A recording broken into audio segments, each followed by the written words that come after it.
Good afternoon, ladies and gentlemen, from the Buchmann-Mehta School of Music. It is my pleasure to open the second masterclass today. We had Christoph Eschenbach with 4 of our pianists in the morning, and now it is my pleasure to welcome Nick Deutsch here with a masterclass for woodwind players. So Nick is, actually everywhere on the globe at home. He was born in Petah Tikva and grew up in Australia, where he also served as head of the Melbourne Australian National School of Music or Academy of Music. He served also as the principal oboist of the Frankfurt Opera. And is currently the oboe professor of the Felix Mendelssohn Bartholdy Hochschule für Musik of the Music Academy of Leipzig. So Nick, we're very pleased and very happy to have you here to train our various woodwind instruments. So it's always a pleasure to hear somebody training also other instruments. It's not only yours, but as an oboist, Nick wanted to start with an oboe. So I welcome Lior Khalili, who will be our first candidate for today. Enjoy. Thank you. Hello. So we're going to hear some Mozart to start off with.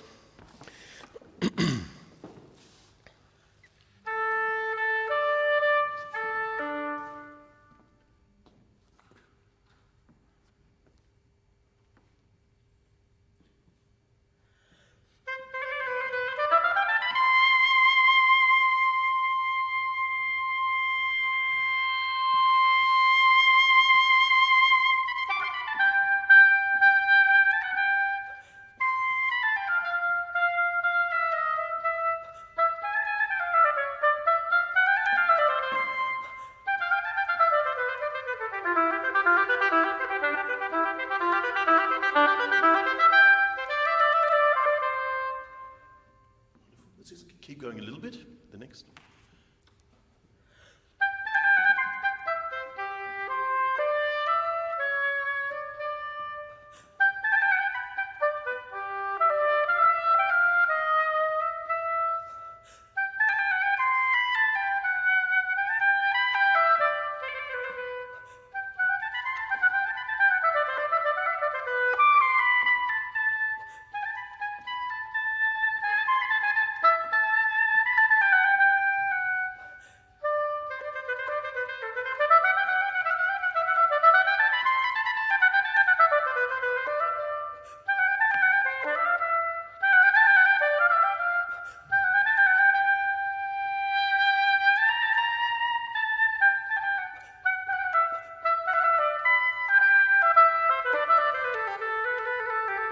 Okay, bravo, wonderful. Lots of, definitely worth a clap. So a lot of really great things about your playing. I think you have a very, very beautiful sound, a very homogeneous sound. You're not always entirely in control of the sound. It's something we'll sort of work on in a minute, how we can sort of keep that. And generally, I quite like what you're doing stylistically as well. I just want to give you a couple of things that might help you to keep that stylistic component coming along.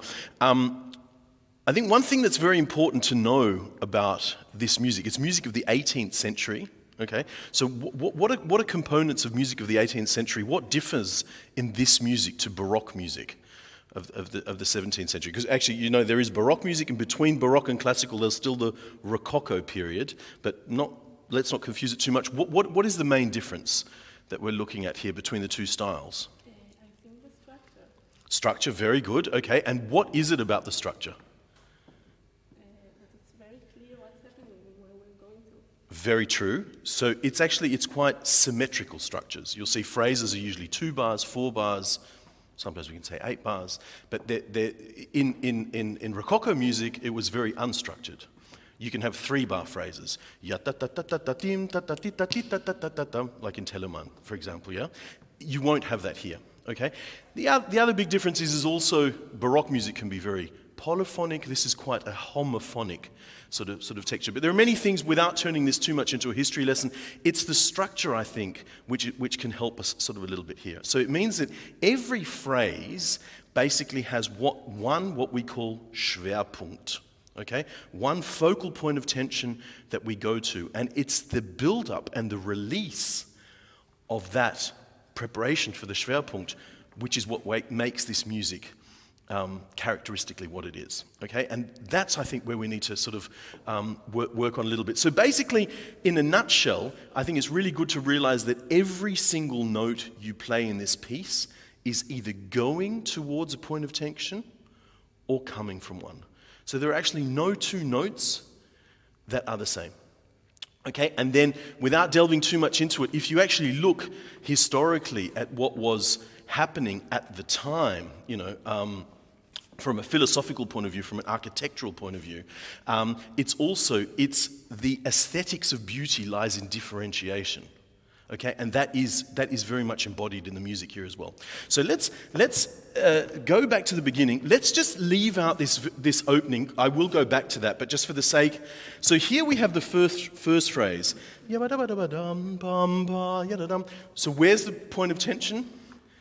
The third G. But what's really important is that at the end of that phrase, you come back, make it symmetrical like it was at the beginning of the phrase. Okay? So I find the beginnings of your phrases are very good, but the endings of your phrases don't quite start at the same level.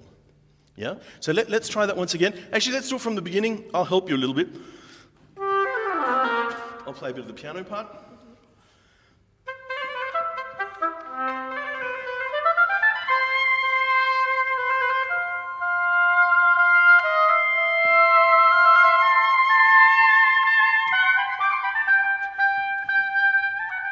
So you don't come away. Try and release the tension there, okay, so that we get the symmetry, because it creates a very elegant sort of phrase if you do that. So actually, if you take away the ornamentation, it's that simple, okay? And if we go further, just to save a bit of time, by taking away as much ornamentation as possible, it's very easy to see where the line is. So,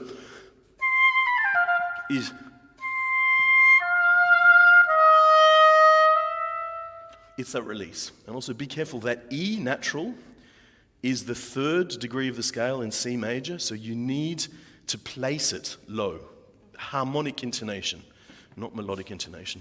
Okay, so let's try again. And really try and come back. And if you want, do you want to try this so-called naked version without the ornamentation? So sol, sol, sol, fa, sol, and then do, fa, re, mi, or do, fa, mi. Either can work, because both of them are the Schwerpunkt in the fact that it doesn't belong to the harmony. We have a C major chord, and the D sharp doesn't belong, neither does the F. So that creates a harmonic tension. Let's try that.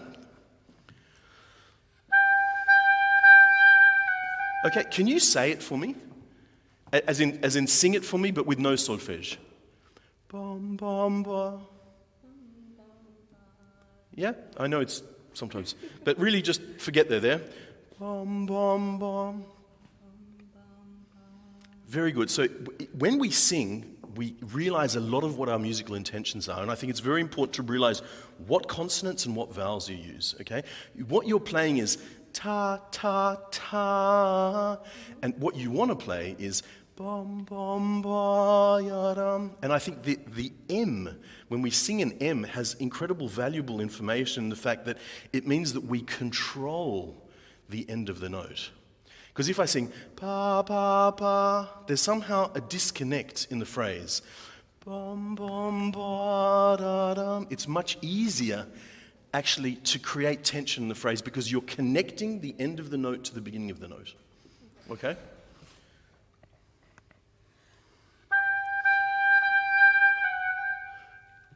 In one gesture of air, rather than, I'm exaggerating, you didn't play it, but just to get the message across, I wanted to show you what I mean by one gesture. Now start where you left off. You keep going, do. Now, but it's much stronger than you left off.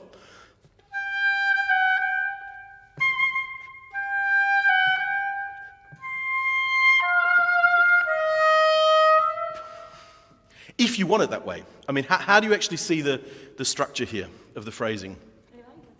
Okay, so give it a try.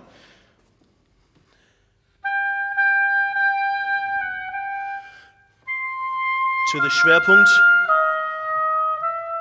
Yeah, but that's already 2 gestures as well.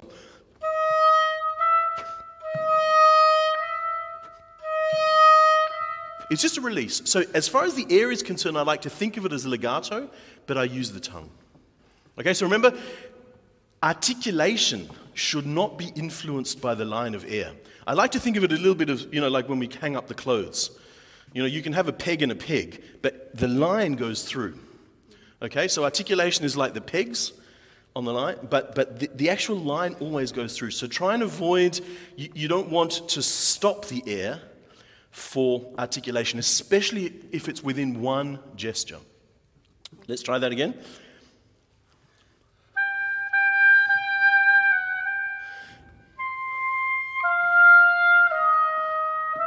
Okay, well, that's one to practice a little bit at home. Really try and leave it. And then I'll let you just think about this at home because I think it takes a bit of time. But then if you actually look further, as in this very naked version,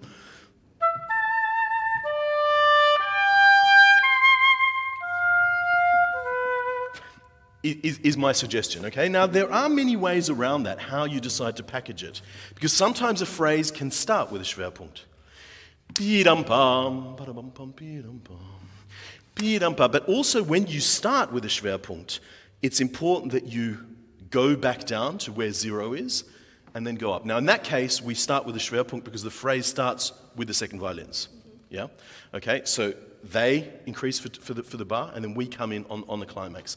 Now, if we just go back so that we make this interesting for everybody rather than just specifically to the oboe repertoire, what we've established is we've said it's very important that the phrase structure is determined. So we need to decide, do we wish to have a 2-bar phrase, a 4-bar phrase? What is this, the phrase structure? Now, sometimes it's not really evident in the oboe part or in the solo part on its own. For example, if we look at the second movement, is obviously a 2-bar phrase, is a 2-bar phrase as well. But if you look at it in harmonic context, where you have tonic dominant and then dominant tonic, you realize that harmonically it becomes one harmonic unit of traveling away from home and then starting away from home and coming back home, okay? So sometimes we need to look at it not only from a melodic point of view, but a harmonic point of view, establish the structure of the phrasing. Very, very important, okay? Now the next step is, so in essence what I'm trying to say is, for me, the planning to play a Mozart concerto is a little bit like a pyramid, okay? The base of the pyramid is the structure of the phrasing, okay? And you cannot build the second or the third level without that, okay? So that's there. Now, the next important point is what we just started to work on now is implementing the articulation in accordance with that phrase structure, okay? So it means the function of the articulation is really important. When you have an upbeat, okay, that an upbeat is lifted, okay? It comes from Baroque times where an upbeat was a dance. You lift the foot and you put the foot down. They're 2 very different gestures and we can't play them the same. Yeah? Bum, ba-da, ba-da. It always needs to be lifted. So, for example, and then whatever articulation you decide to do, or it doesn't matter as long as you do not disturb that structure of the phrasing. Okay? Now comes the most interesting point, and this is where it's up to us as individuals how we decide to do this, and everyone tells their own story. There is the emotional level. I'm getting too close for Corona times, but it's enthusiasm. Okay, so this emotional level, I think we need to take a little bit of an approach of Mozart writes for wind players in a very operatic, gesanglich, we say in German. It's very much a singing style. And if you think about Mozart operas, which hopefully you're all very familiar with, it's impossible to play a concerto for winds by Mozart without understanding the opera. You can basically put the emotions into 4 categories, okay? One is resoluto, okay? So resoluto, in a way, it's speaking with confidence, the way a king would speak to his subjects, the way a nobleman would speak to his servants, yeah? Sometimes the way a parent can speak to the children, sort of things like that. Then we have dolce, which is very singing, it's a totally different sort of emotion. Then we have scherzo and misterioso.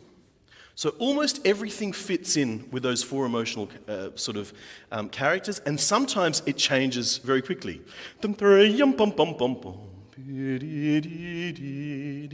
Okay, so we go from either risoluto or scherzo very quickly to a dolce. Now, in my opinion, in an audition, because that's what we're looking at a bit today, or a competition, or a concert as well, if you're able to communicate those three levels clearly to the audience, that should be your objective. It's not to play the same as the person who's on the panel. Because, I mean, we always, if I hear somebody playing something fresh, different to what I do, but it's really interesting and I understand it, it's an inspiration for me. So don't feel as if you have to play it. But it's basically, music is communication. Okay? And when we communicate, it's a language.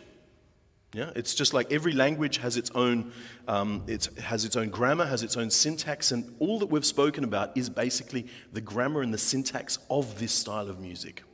Okay, so that was a lot of information in a short amount of time, but I think that will help you if we come back to it now to try and put those three things together. So we're looking at the structure of the phrasing, going to the Schwerpunkt, the implementation of the articulation within that phrasing, and the emotional sort of response. And actually, maybe just for now, let's just jump to here. Actually, if you do this, how do you do a half page? Like this, no? You don't have to. I didn't know about this. Yeah. It's very good. So it means when you go to here, you go to there, and then when you've got a rest, you can just press and it does the whole page. Okay. Okay? These things, it's amazing what these things can do. Okay, so let's try this. So it's the second theme of the exposition.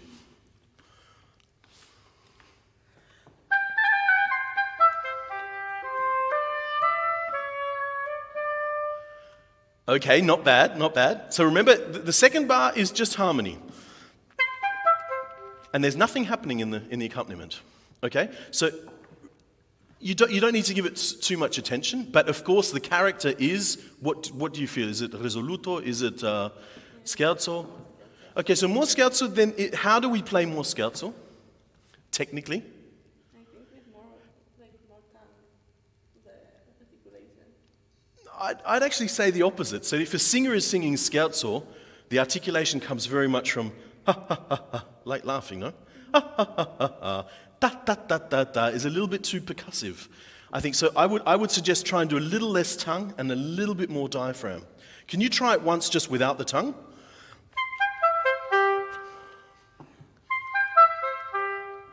Excellent. Actually, just out of interest, try it again with the whole reed in your mouth.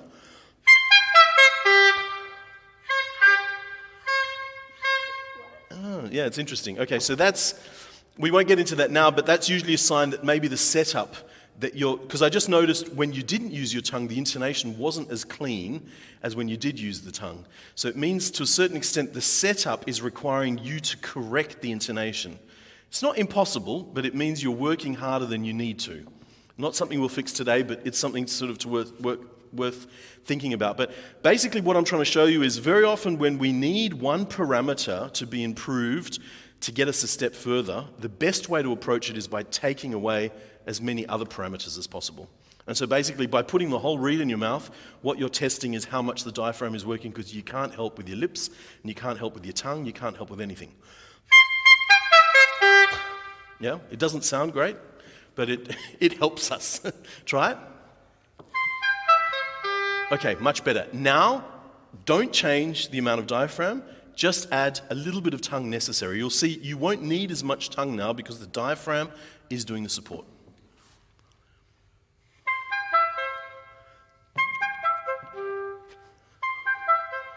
Lovely, great. And I think you can relax even a little bit more.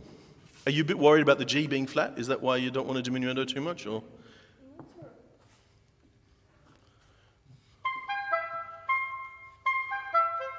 Yeah, nice. I mean, how would you sing it? Yum, bum, bum, bum, bum. Yeah, okay. So you see, it's a release of tension. Okay? And then, when we continue, the focal point of tension is on the C sharp. Okay? Let's try and put them together. 4 minutes.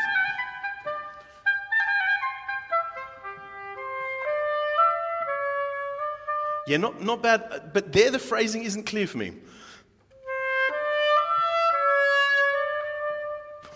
Really shape it. Because, I mean, I'm exaggerating a little bit, but if I were to speak to you all like this, you would understand what I have to say, but you would be very disinterested. You understand? So, to a certain extent, if we play a phrase, and by no means did you play it like I just said, but if we play a phrase without shaping, we drastically reduce the communication. So, to communicate so that everyone understands where the phrase is going, it's really important that you demonstrate that really clearly. You need to, it's like reading a book to young children. Yeah? If you say, and they went for a walk at night time and they were scared, it doesn't have the same effect as, and they went for a walk at night time and they were scared. So to a certain extent, you need to exaggerate a little bit the intentions. One last time.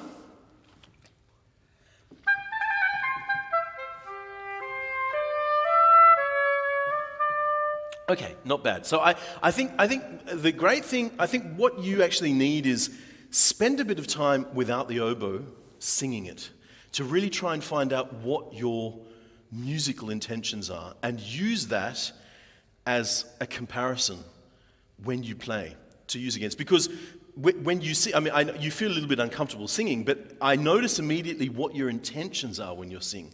And I think it's really important that you use that as a Vorbild, we say in Germany, as basically a base to build your sort of intentions with. Now, just because we're running out of time, the other thing that I just wanted to mention is be a little bit careful with your posture. Okay? I mean, at the moment, I feel as if you're breaking the line of air in the fact that you're moving a little bit forward from the shoulders. Yeah? I mean, really try and take a stance that you would feel comfortable, sort of, but basically you have really centered balance, and then just really bring the oboe to you. Okay? Yeah, that's quite good now, but be careful. Maybe if you watch the video, you'll notice a little bit that you move forward, which means that somehow it's still working quite well, but I think it's all about optimization. It's trying to get everything as optimal as possible. Okay, so just in the minute remaining, there was a lot of information sort of packed into a short amount of time, but any questions? Any questions from the floor, basically about what we covered here as far as structure, or was all well understood? I mean, we'll still have opportunities to do that with all the others. I'm just thinking, I mean, of course, because we actually delved into quite a lot of detail with Mozart, anybody who wants to play Mozart is, of course, more than welcome, but then we might try and utilize some excerpts so that we cover quite a long... Okay, so congratulations, bravo.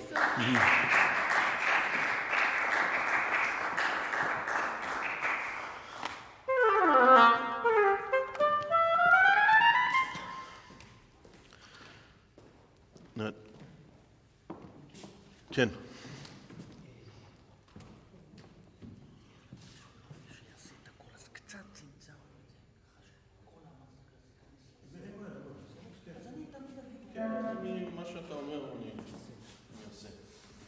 We don't have another clarinet, another stand, do we? If you do, yeah, just so that I can follow the excerpts. So, is there anything particular? Are you going next? Yes. I've got here the list.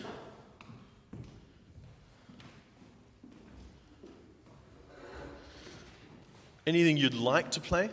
I think I have some I would like to play. I have a big audition on Monday Okay. for my second degree. Okay. Yeah. So I have some excerpts I need to... Okay. And what excerpts do you need to play there? I play Beethoven 6. Beethoven 6, first yeah. and second movements. A little bit for clarinet there. Brahms, third symphony. Uh-huh. Second movement. Okay. Mendelssohn. Scottish. Oh, Midsummer Night's Dream. Okay, yeah. And Shostakovich Symphony 9. Okay. I have those if you wanted. Oh, okay. Fantastic. Well, let's start with Beethoven 6. Okay.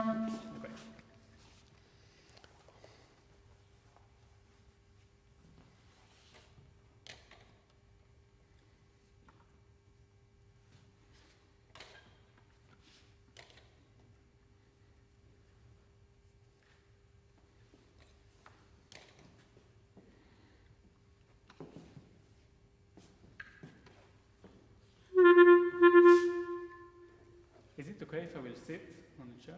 Sure. I'll just get a chair. May I ask out of interest why? I'm kind of used to play sitting orchestral excerpts. Okay. It's because I feel more comfortable playing like this, because in the orchestra I obviously Yeah. most of the time sit. Yeah. No, that's true. But I mean, I think the support mechanism that we have shouldn't be any different standing or sitting. That's true, but So I mean, we'll hear a little bit first, but I mean, it's true that sometimes when we sit, it can be easier to breathe deeply, but I still think it's quite important to be able to do that. Standing up, but yeah, sit down, of course. We want you to be comfortable. Will the exam be sitting down as well? I think so. Okay. I mean, I can ask to. Yeah. No, great.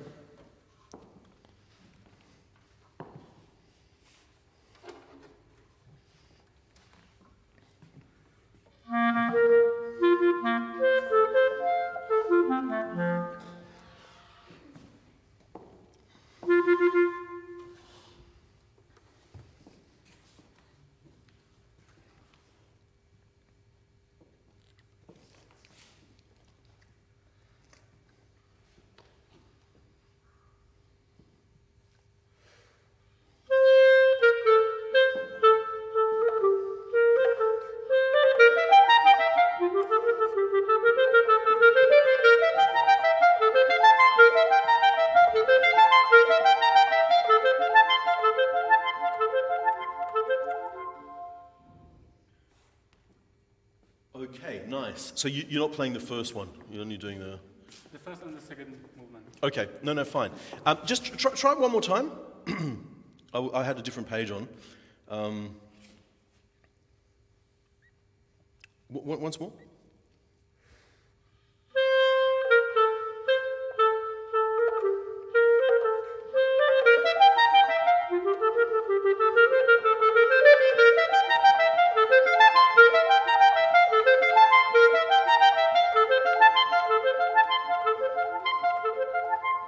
Okay, fantastic. So, as we said before, I think it's also quite important that we try and structure this a little bit. And for me, there are two sorts of things that are important here in the development. One is sequential. Dee-da-da-dum, ta-da-da-dum, ta-da-da-dum. That's a sequence, which is, of course, an increase in tension. The other one is, of course, we have a little bit of a harmonic responsibility here. Even though what you're playing is, of course, it's second melodic, but we've basically got dominant, tonic. So how are you actually seeing that? What do you want to stress more? What's a resolution harmonically? The resolution is the F major. Yes. So I'm putting a bit more tension in the it's seventh. But what gets the tension? The tonic or the dominant? It's a dominant seventh as well to make it. The dominant, yes. The dominant seventh needs a little bit more weight. So to a certain extent, when you go to the F major, it's a resolution. Okay. So try and show that also harmonically. I think, when we're talking about auditions or you're talking about an exam, think about the situation that we're preparing for. Okay. Now in orchestra, it's a different situation because you have this support mechanism with you. But basically, as I said earlier, what we're looking for in an audition, it's a question of communication. So it means I have played this symphony often, so I've heard it from my perspective, okay? And what I'm listening for isn't necessarily the same as what you're listening for. And what I mean to say with that is, I don't know, sort of an example, but if you listen to an excerpt that you play that other instruments play as well, and they play their part, it's impossible for you not to sing your own part. So basically what you've got to try and do here is to show your part from as many perspectives as possible. So not only a melodic perspective, but also a harmonic perspective, sometimes even a rhythmical perspective. Yeah, okay, because sometimes music, in this case not, because it's very structured, but sometimes music needs rubato. And very often the decisions of how we make rubato is based along what's around us. Of course, if there's a common denominator of semiquavers, we have less freedom, and if that stops, we have a lot of freedom. So we need to incorporate all these things in the decision, and I just found you play very beautifully, but it's a very horizontal perspective, okay? So really try and take a vertical perspective as well. And this first, how would you shape that? It's also, I think it's a bit of a release, no? Yes. Yeah. Okay, so really just try and make sure. So we have those first two bars, we have a release. Then we have a sequence, and that sequence develops, and then we have a harmonic responsibility. Okay, let's try and put those three things together.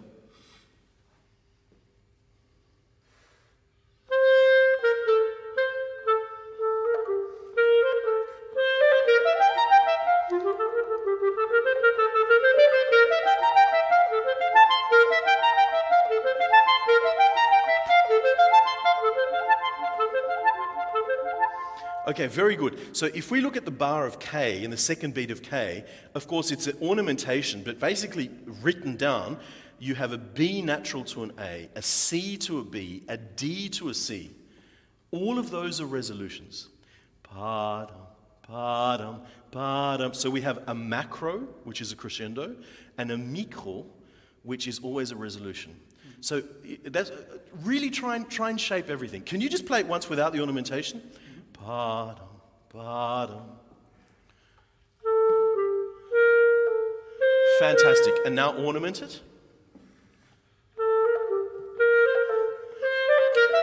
Fantastic. Okay, so that's already a much, much better shape. Okay, so remember as what I mentioned earlier, the aesthetics, the beauty in this music is in differentiation. Okay. And so we spoke about the philosophical and we spoke about the architectural, even from a political point of view. Do you know politically what was happening in this time? The war with Napoleon, I think... No, I don't The think the French Revolution. So it's seeking balance. Yeah. So it's somehow to understand a style, a particular style stylistically. It's quite important to understand sort of what's happening around. But I thought what you did there was really fantastic. So use that as a formula. Of course, then you've got it's a Beethoven specialty, tonic dominant for a very, very long time. So try and structure that again. The micro, so within the two bars, tonic dominant, show that difference, but also shape it on a macro level so that we understand where it's going. And he's basically helped us with that in the fact that you've got forte and then you've got the diminuendo. Within the forte, you can give a bit of a shape, move forward, come back, and of course in the diminuendo, try and release tension. Let's move to the next one, to the slow movement.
Yeah, very good. Okay, so really try and make sure that the Nachschlag is to a certain extent subdivided, and you're doing it on the last eighth note of the 12/8. No.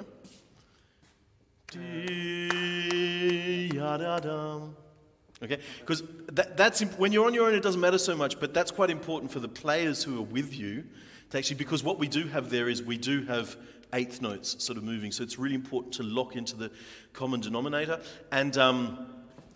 And as a general rule, I try and find to keep, because what we're looking for is elegance here, of course, but a trill is quite sporty. How do you say? It's a very sportlich. It's a very active sort of thing. But if a Vorschlag and a Nachschlag are slower than the trill itself, then the way you enter and the way you exit still sounds very elegant, okay?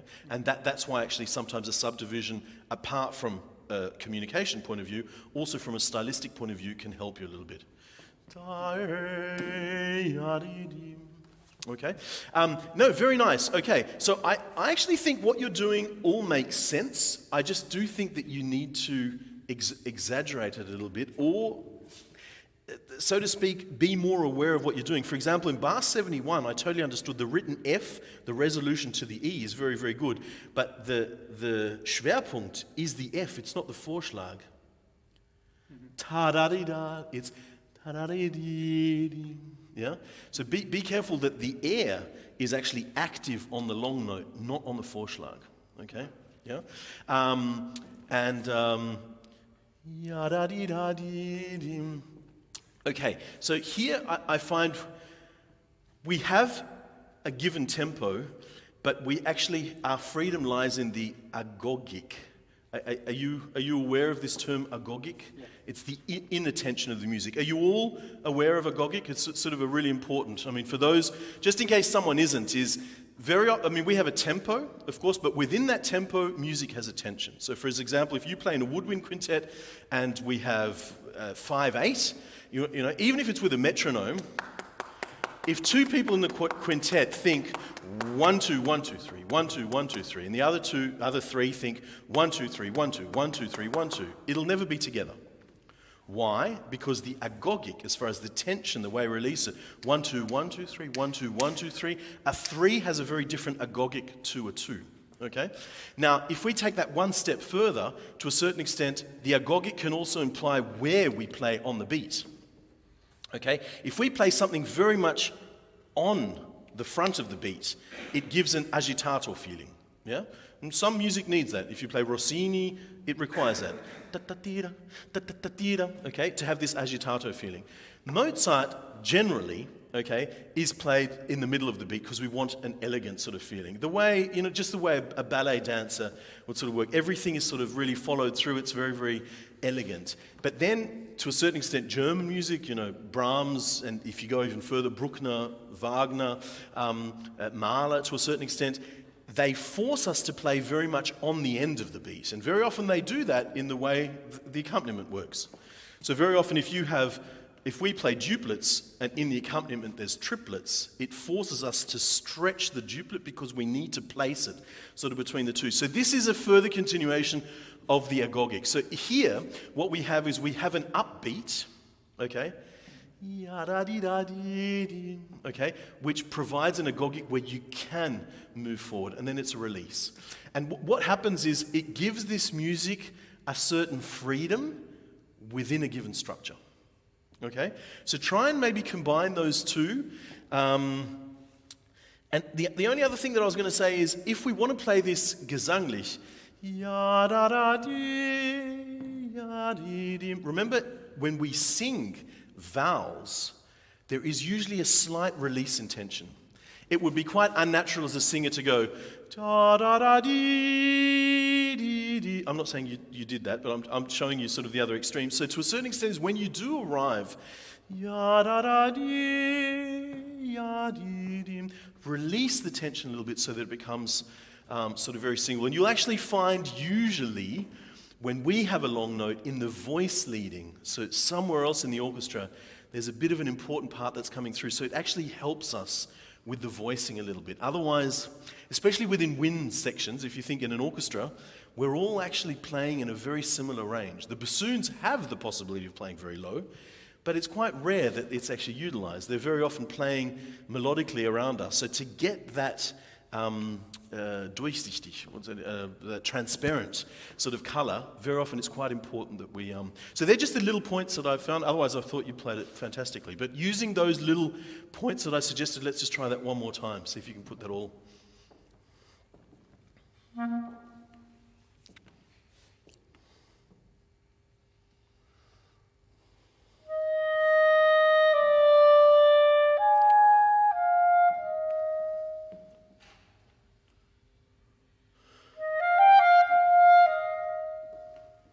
Fantastic. Excellent.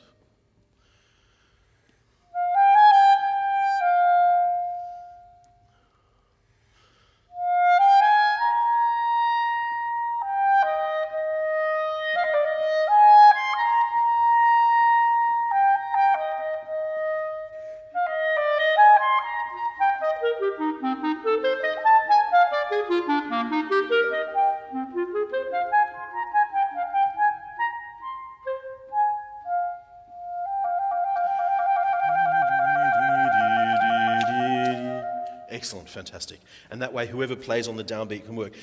I thought that was really, really great. The only one thing which I think is a bit of a shame, at the beginning of 76, you have a subito piano. It's going to be really hard to do a subito if you're diminuendo. To the contrary, actually, usually before a subito, I wouldn't say do a crescendo, but I'd almost increase the tension a little bit to help you make the difference there. And just the last question, what consonant, if you were to sing 75, I don't necessarily want you to sing it, but if you speak it to me, what consonant would you use? I don't think I fully understood. So if I were to say tum ta ta ta ta ta, would you say ta ta or tum tum tum tum or pum pum pum pum, ya ya ya ya? How would you sing it? Pum pum pum pum pum. Focusing more tension on the upper voice and the lower Can voice. you speak it to me? Pum, pum, pim, pum, pum, pum, pum, pim, pum, pum, pum, pum. Excellent. Yeah, so I think pum is actually, it's fantastic. I wasn't quite sure what you were thinking. It was a mixture of ta ta ta ta ta ta ta ta. Bum, bum, bum, bum, bum, I think is a really great one, because I mean, actually in Mozart, as I said, if Mozart, Beethoven, music of the 18th century, if we are looking for this elegance, I try and avoid percussive consonants sort of when we sing. Okay, and a per is actually, it's very responsive, it's active, but it's still elegant. Yeah, so I think sometimes singing something through gives you an awful amount of information as to what your intentions are. Because I honestly believe if a musician, you're obviously, you're a very sensitive musician, if you're able to actually execute what your inner thoughts are, that's what counts. That's really what counts. But somehow, when there's a discrepancy between what you're thinking and what you're playing, most people in the audience or in a jury can notice it. So I think that's why, as you sang it, it was great. And no, that's really good. I think that's definitely ready for the exam. So let's move on to another one. So you don't have to play Tosca, do you? No. No, that's a shame because it's coming next week. I thought it'd be a nice one to sort of work on. So you want to do some Mendelssohn? Okay.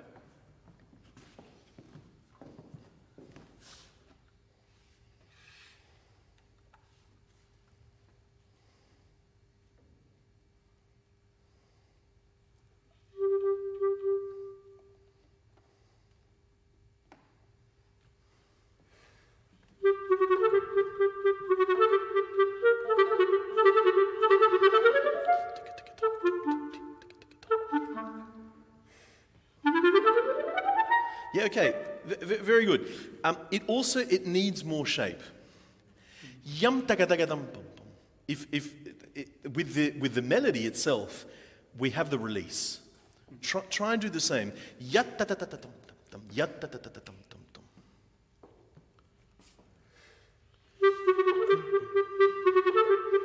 Yeah, and can you say it for me? Because I hear ta ta ta. Yeah. Tum, taka, taka, tum, pum, pum, pum, tika, taka, tum. Yeah, so what's missing is the M. Yes. Yeah? Bum, bum, bum, ta, ta, ta. But can you sing me the melody? I know it might be difficult at this tempo. You feel free to do a bit slower. Tum, taka, taka, tum, pum, pum, tum, taka, taka, tum, pum, pum. Yeah? Is that how you'd phrase it? If you were to play the flute part in an audition? I would phrase it more Exactly. Like really try and shape everything. Yeah? tum, taka, taka, tum, pum, pum, tum, taka, taka, tum, pum. Fantastic. Yum taka taka dum dum dum kim taka da, or yum taka taka dum bum bum. I don't really mind, as long as if I have to ask what you're doing, it's sort of like when I'm unclear and I talk and someone needs to say sorry, excuse me. Yeah. So the more clearer you are with your communication, the easier it is to understand. No need for this, because basically, excuse me for a jury is not ideal. 6 minutes. Wow, time flies when you're having fun, huh? Okay, so really just what it basically needs is shape, and I think what it needs is a slightly more active but weicher, what do you call it? A little bit of a softer sort of attack. So rather than really try bum dum bum bum bum dum bum bum. Yeah? Try it one more time.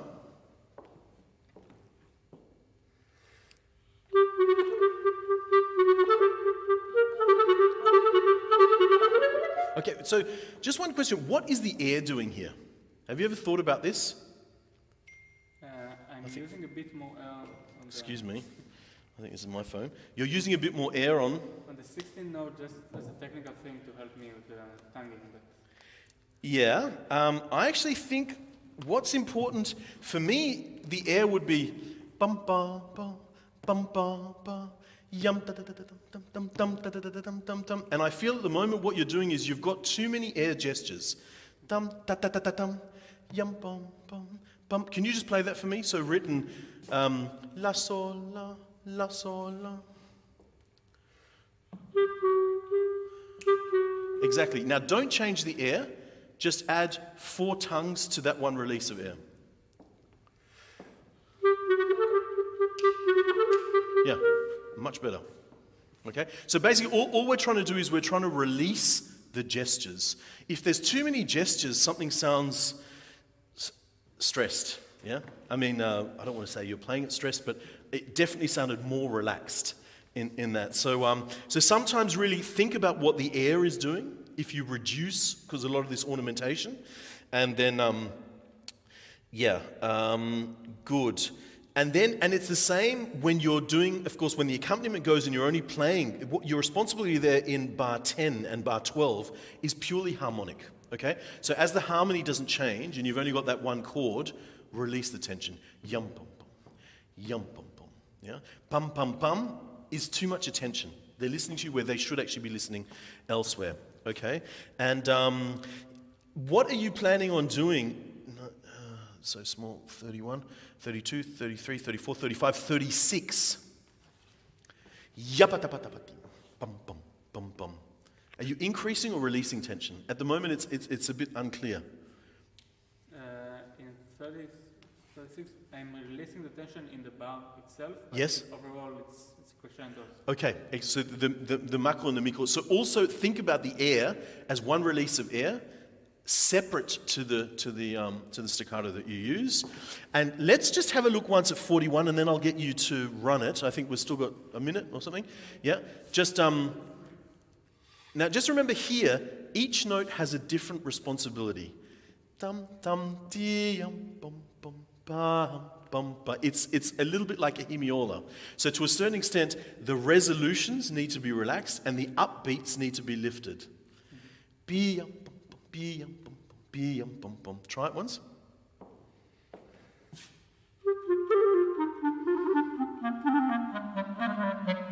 Bum, bum. Very good, very good. Okay, and let's run it once.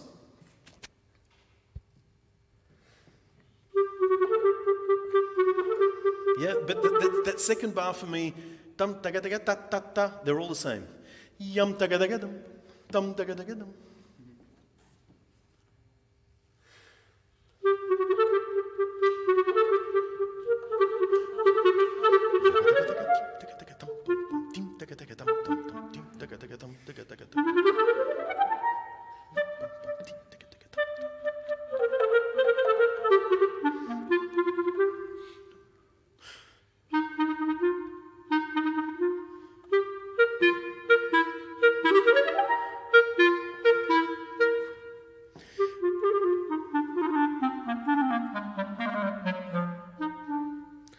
Very good. It's really fantastic. Just the one last question mark that I have is at 33.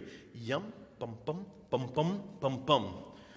Where do we have the increase in tension? Where does it actually happen? On the upbeat or on the downbeat? On the downbeat.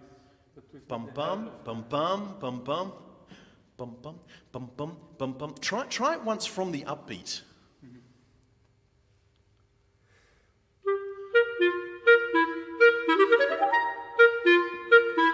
Yeah, that's not quite working. I mean, it's important, you know, just to finish off here, to shape this sort of correctly, a bar of 3, it's really important that we don't have equal weight on all beats of the bar, okay? So to a certain extent, the most important is the downbeat, the least important is the second beat, and the third, depending on the structure of the bar, it's either a release over the whole bar or it serves as an upbeat to the one.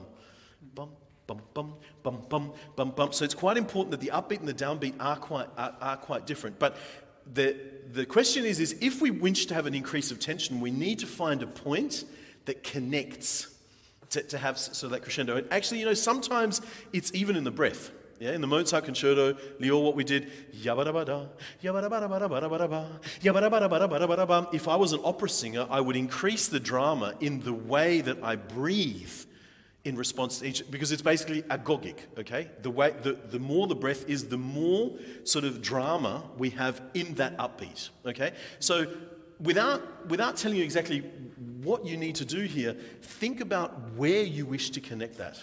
Okay, in the fact that it's most effective. I wasn't quite sure what you did. So it can either be through the upbeat, it can either be through the principal note of the downbeat, or it can be through the breath in preparation for it. But yeah, bravo. I mean, really beautiful playing, very nice sound, very good intonation.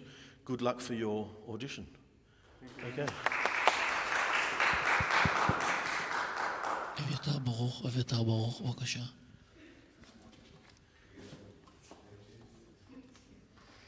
So flute.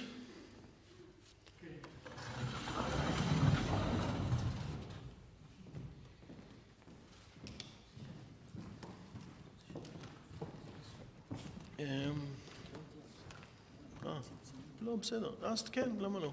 אספרסו. קצר, אבל בלי סוכר. כן. Hello.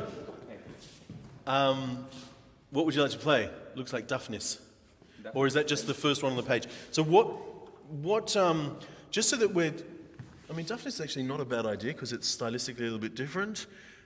What else have you got that you'd like? Brahms sounds familiar. Oh, Bach would be good. Oh, yeah. Well, I'll let you decide. So, 3 of them, I think. Yeah? Okay. Well, we'll try and do a little bit of each.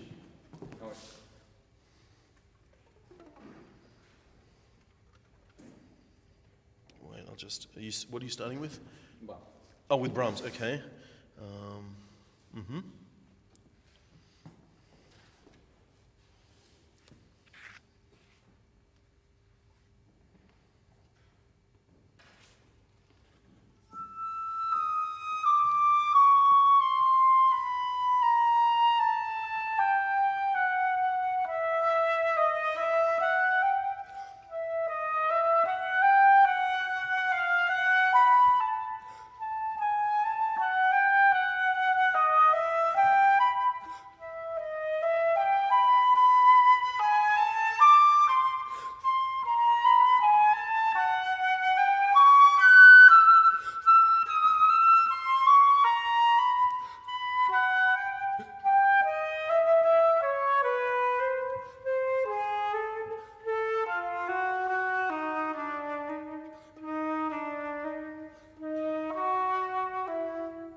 Beautiful, beautiful.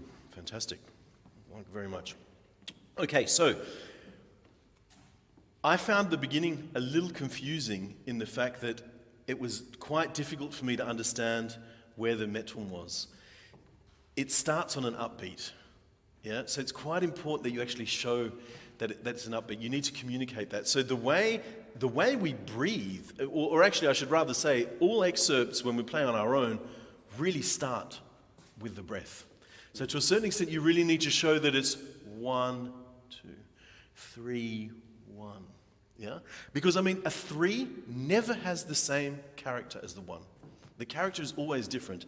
And of course, you want to play legato and you want to collect the notes and you want a homogeneous sound. You're doing that all correctly. But as beautifully as you did that, still try and show us that it's the third beat going to a downbeat.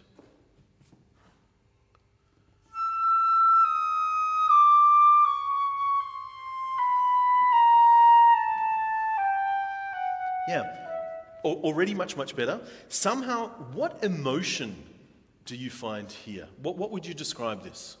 I think it's like kind of dreamy sound. Yeah, absolutely. It's like getting you into the special environment in the song. Fantastic, fantastic description. So when we're talking about something dreamy, when I spoke about agogic earlier, where would you actually play on the beat? Would you play very much on the front of the beat? Or in the middle or towards the end? Towards the end? Yeah, I'd say between the middle and the end. And what you're doing, even though you're doing it very beautifully, is very much at the beginning of the beat. And so somehow, even though it's really beautiful, somehow I'm not convinced by the emotion that you're somehow feeling in what you're playing. It doesn't sort of seem the same.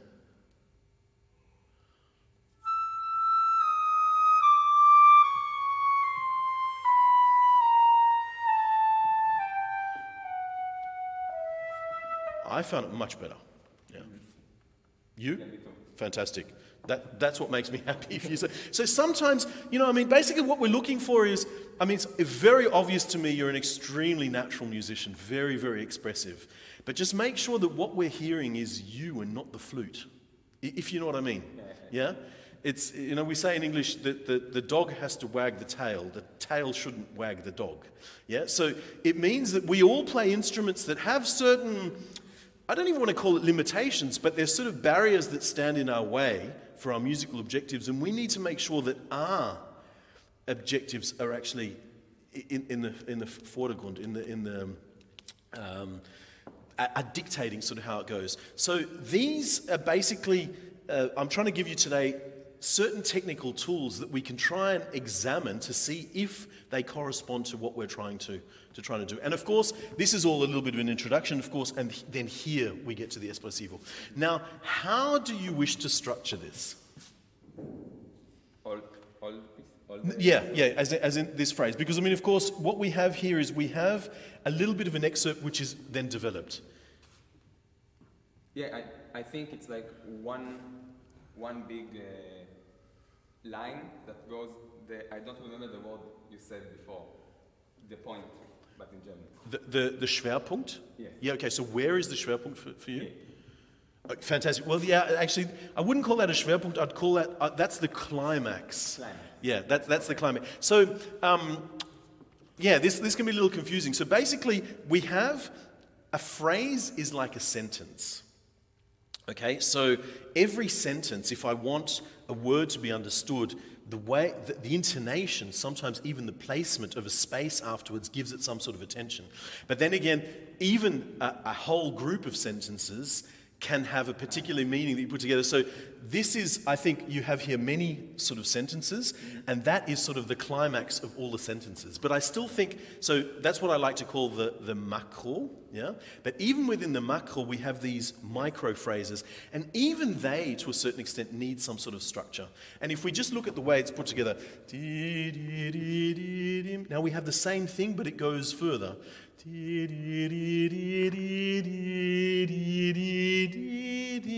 And so, of course, ta-dam, which goes up, here we have it inverted. To a certain extent, one is an opening, the other one is a closing. And then, of course, I think musically, if we have those two differences as far as language is concerned, we can make a differentiation. How you want to do it is up to you. But you see how one phrase ends with a it's different. So that's one possibility. And then what happens as it goes on? The same thing sort of happens, but the interval extends. So it's actually, it's an increase in tension. Okay? And then he does the same thing. He closes it, but he's going up. So he's actually giving us a lot of things to grab onto. Okay? And this helps us shape the music. Now, the other thing is sometimes we see all these things and we think, yeah, but how do I know what is right, what is wrong? My answer is there is no such thing as wrong at this stage in your career, okay?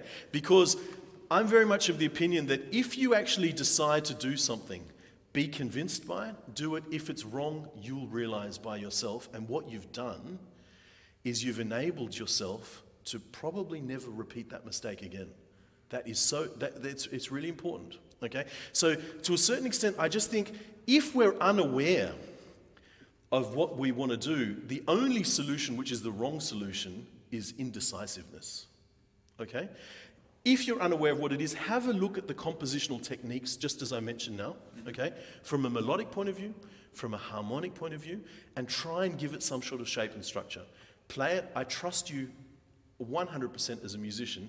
If it feels natural to you, it's good. Okay? Now, spend a second thinking about it, because I spoke so much, we lost. So think about the Makroschwerpunkt we've established. Think about the Mikroschwerpunkte and how you wish to structure that in a way that it's very understandable and communicative.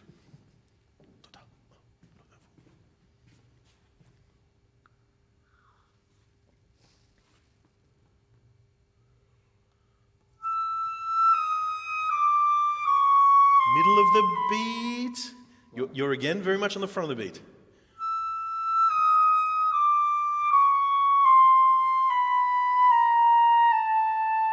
Okay, you did it so beautifully last time. Let's reword it. Play the same tempo, but slower. Okay. You understand what I mean?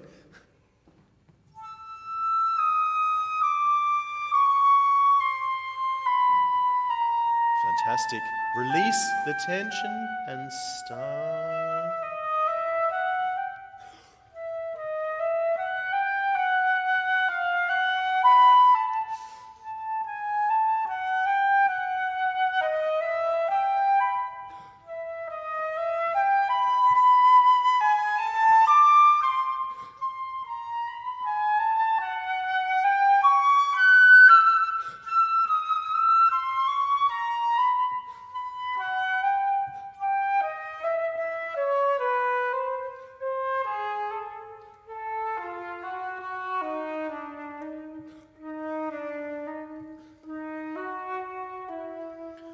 Okay, something's sorry, I should have let you play one more E, but it was beautiful. Some things really much better. Some things I think still need a bit of time to digest. One question, how are you physically doing a diminuendo? Have you thought about this? Yes. What are you actually doing with the air? I speed it up. No. Yes and no. If you only sped it up, you would go up in the intonation. You're doing something... And make it less. Yes, you're reducing the quantity of the air and to a certain extent compensating by not necessarily speeding it up, you're keeping it the same speed, which requires... Yeah. Can you actively think about that? Because I think to a certain extent you are getting a diminuendo, but I don't really feel as if you're entirely in control of it. Can you just try Fa, Sol, and then Si, La? Yeah? Now let's just work on those two notes, and I want sort of the maximum. Remember, it's the end of the phrase, and you remember when we're talking about the Schwerpunkte, because we'll come up to that in a minute. I found the Schwerpunkte are too sudden. Okay, so to have a bigger build-up to the Schwerpunkt, to a certain extent, or let me put it differently, if we want a crescendo that goes to here, that's going to sound much louder if you start here than if you start here. And I just find that you're not utilizing this area as much, just because I think you're not sort of confident. So let's just do all of the resolutions. Ti-dim, ti-dim.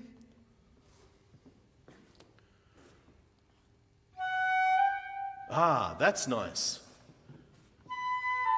That wasn't as good, but you actually did something really fantastic with the G, okay, differently to what you did before. Do you know what that was? Can you do it one more time?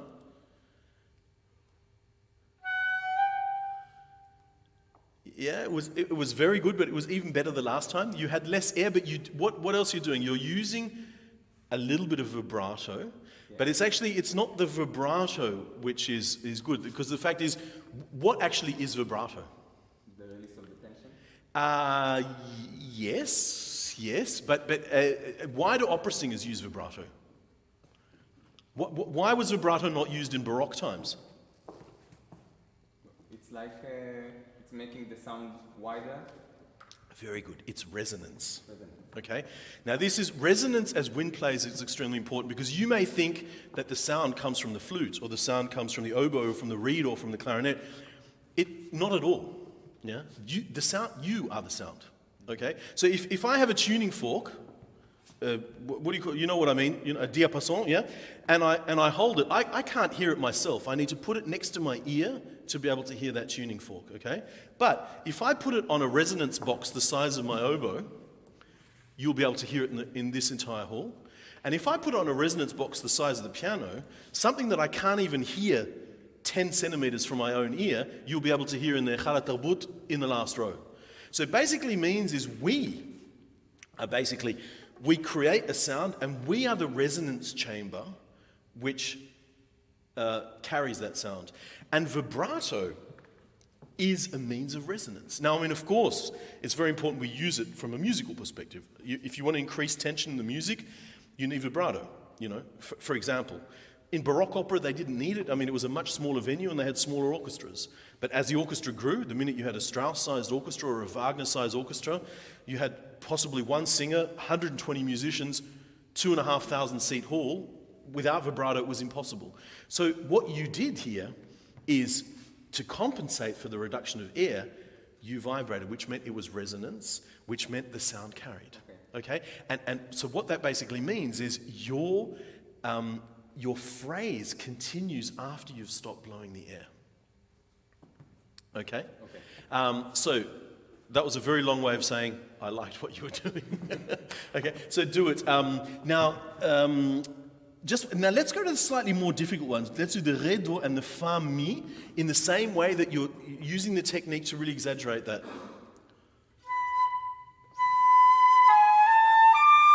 Yeah, let's just do the Ré, Do. And remember, the Schwerpunkt is too sudden.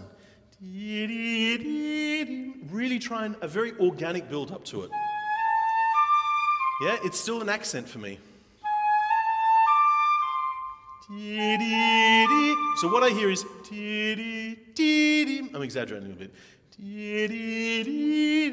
Really, the three notes, 33% on each note, not, yeah. Yeah, so what you're scared of is with the Ré, it has a different resistance, okay? So to a certain extent, you need to open up and use more air if you want a homogeneous connection between the notes. Yeah, still a bit of an accent, but it's already going in the right direction. Just something to think about sort of when you're at home as far as exactly physically how we are producing the air. Because if we come to a wall and we're not quite sure, somehow in our minds we want it to be different, but we can't get it to work, then we need to understand what we are doing with the air to help us with that, okay? So now, again, we're concentrating that the second note is a lot less quantity of the air, but keep the same speed of the air. Just Ré, Do, and Fa, Mi.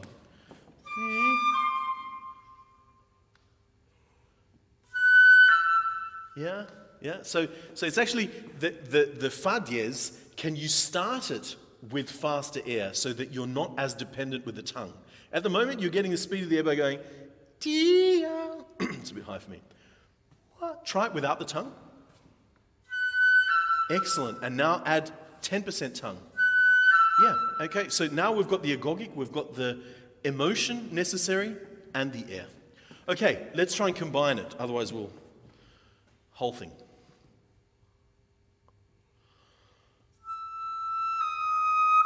Not too fast, middle of the beat.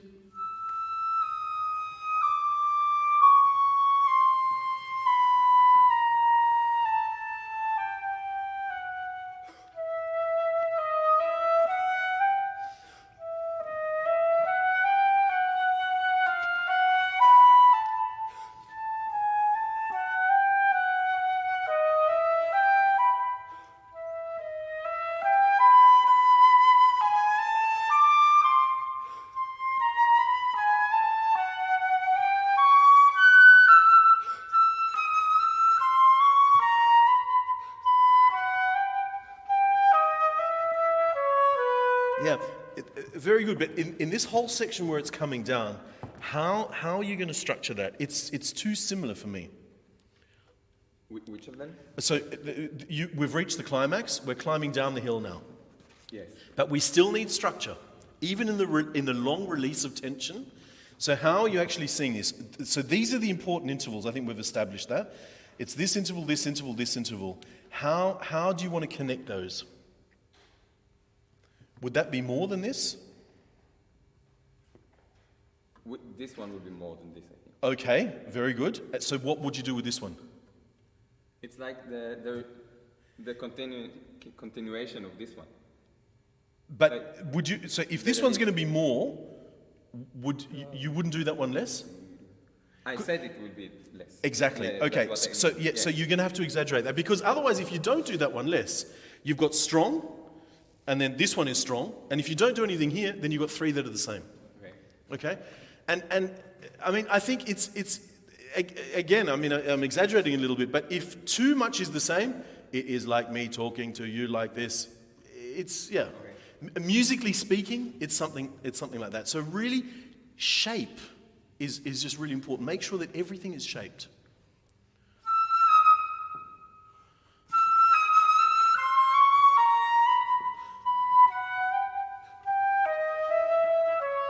And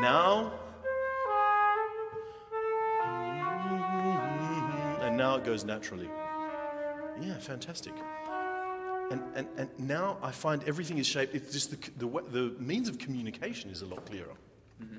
Okay, so sometimes if it's unclear to us, you basically gave an excellent analysis in the fact that musically you showed what needed some sort of tension. And so it means usually around that, before or after, there's going to have to be some release. Remember, as far as nature is concerned, you only know what cold is in comparison to hot. Yeah. You know it's morning when the darkness disappears. So you cannot have tension without coming from some sort of release or going to release. Mm-hmm. Okay, so musically, for something to be natural, you need this, what we call Gegensatz in German. You need the opposite. It's a very natural thing. So it's something you are doing, but I think you need to exaggerate it a little bit more. Wonderful. Let's move to one more excerpt if we've got time. 4 minutes, so short excerpt. Sorry, I got carried away on that one. We can do this. Yeah, Brahms one. Or actually, yeah, Matthias Passion. Yeah, that would be wonderful.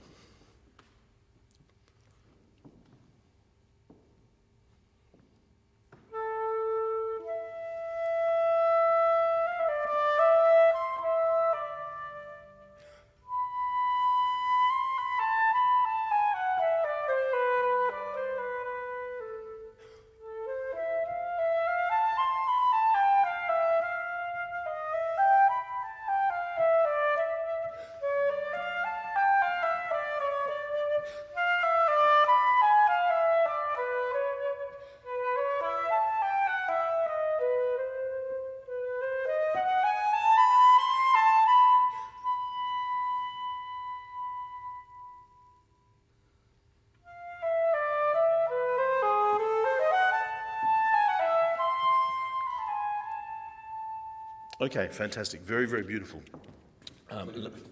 It is a little bit fast. It is a little bit fast, and it's a little bit horizontal. Again, okay. So I think it's quite important that we understand all of these ornamentations. They either have a melodic function or they have a harmonic function, and you need to treat them differently. When it's a harmonic function, you need to put the weight on the note that doesn't belong to the harmony. And when it's a melodic function, it can be much lighter because it actually has to be within the line of the melody. Upbeats in Baroque, I mentioned it earlier, need an M. Yeah, you can't do two downbeats. But of course, this is very lyrical.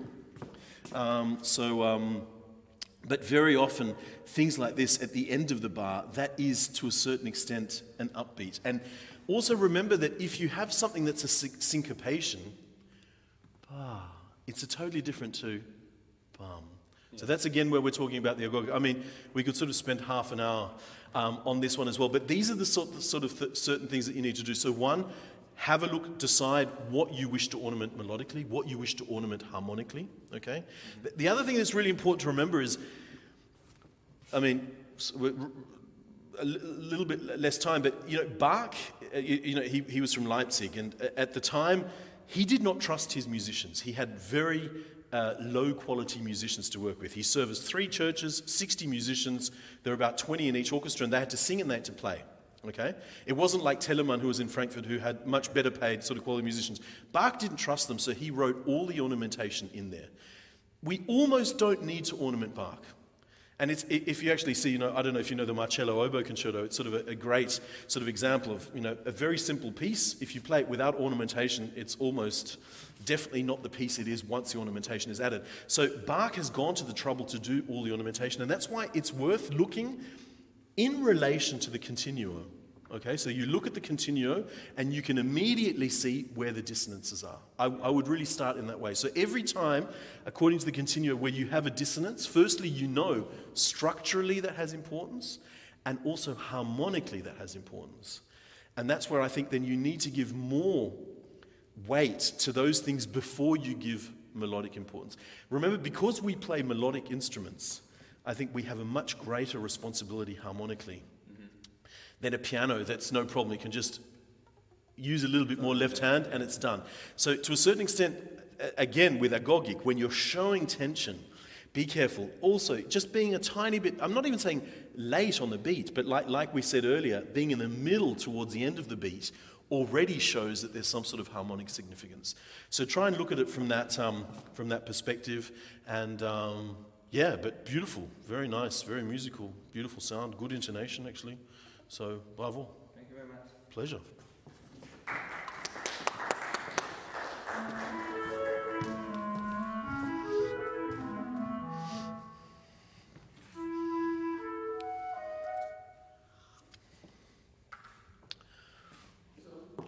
לא, בסדר. אבל תודה. Hey. So, should we try and do different excerpts to what your colleague played? Fabulous. We also talked about it like before. No, excellent. No, it just means that we cover it. Because you probably got the same exam with the same... Maybe I'll play speed. Yeah, sure. Mm-hmm. And you've got Tosca as well? It's new for me, but I can do it. Okay, yeah. I mean, it's nice because it's a slightly different language. And as we're talking a lot about rubato, there's a lot that we can learn from... Okay, so let's...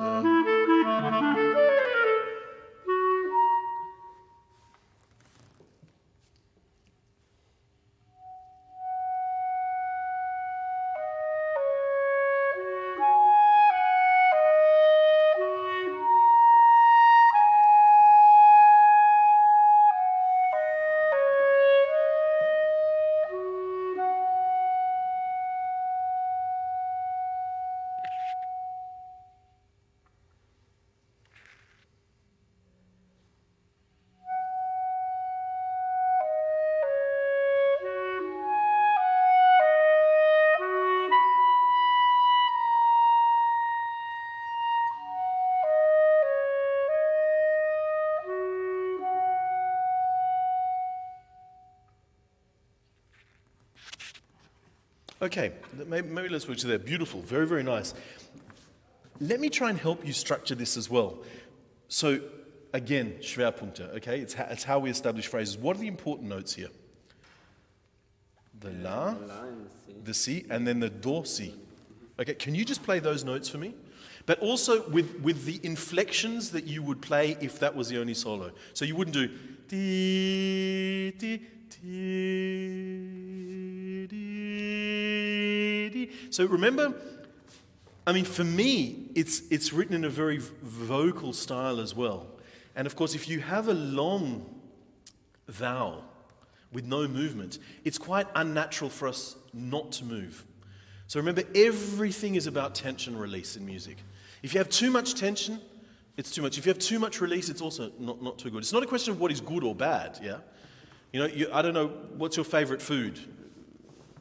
I just ate pizza. You just ate pizza, but even if pizza is your favorite food, after 3 days of pizza, you're going to want something else. Okay, so it's quite normal. Always try and look for this diversity or the balance more than anything.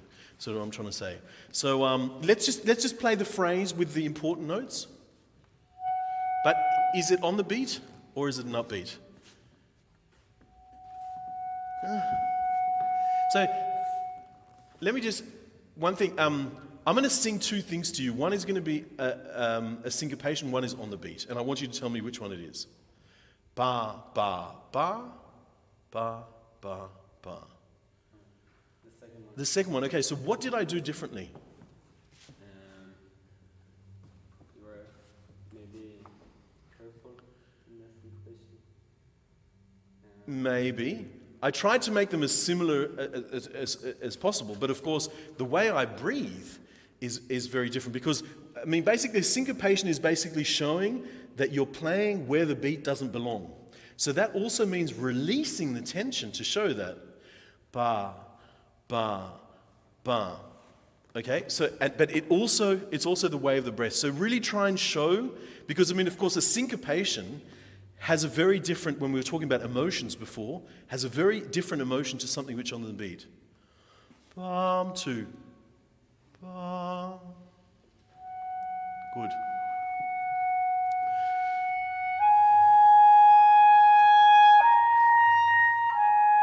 Yeah, so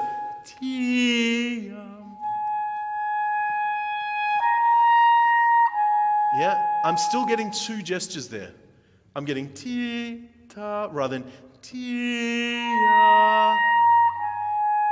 Do you realize you're cutting the air? I mean, it could be because of the resistance change. Sing me those two notes. Fantastic. That's one gesture. What you're playing is ti, ti.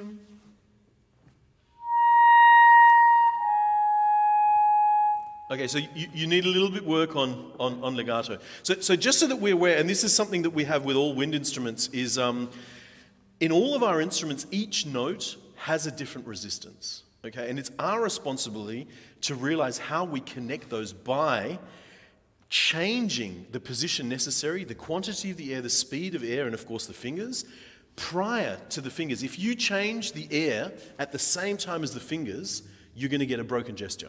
Okay? So to a certain extent, you need to have that change necessary in the mouth before you actually change the finger.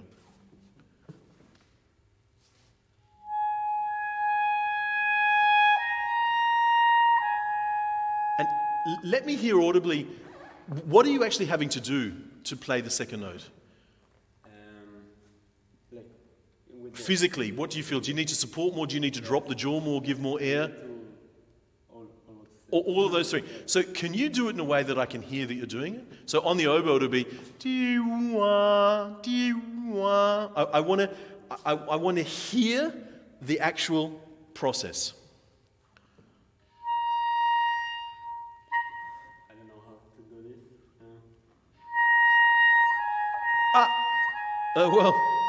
this.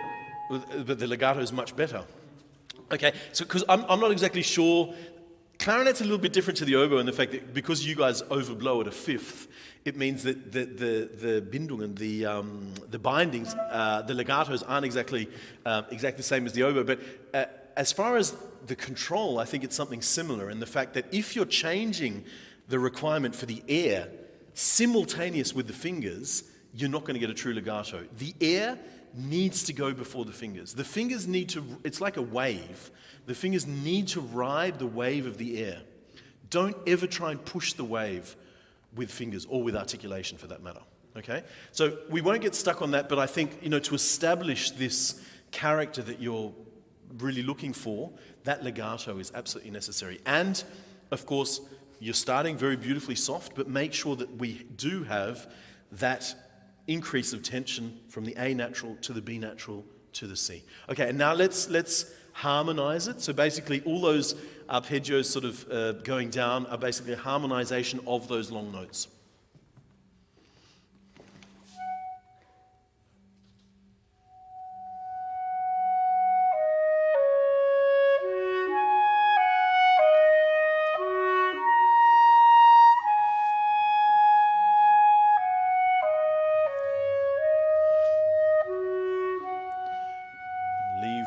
For a long diminuendo, beautiful, fantastic. And now really try and start where you left off. Beautiful.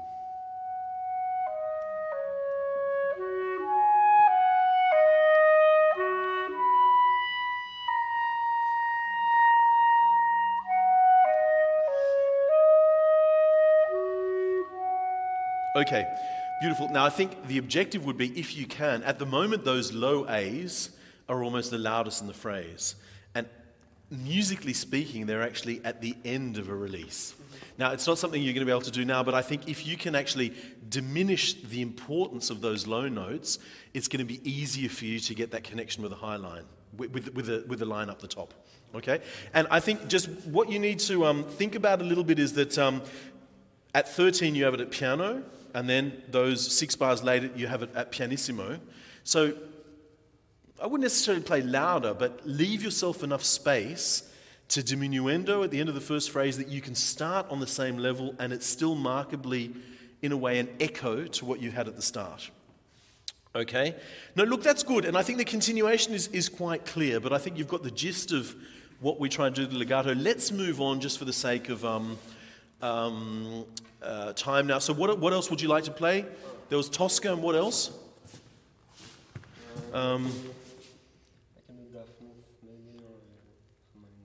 Oh, well, let's do Tosca and see how we go with time.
Fantastic. Very, very nice. Okay, so quite a dramatic solo.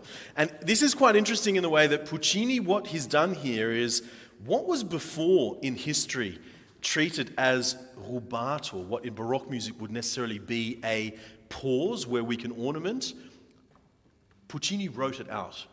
Yeah? So basically this first bar that you play is in essence in 3.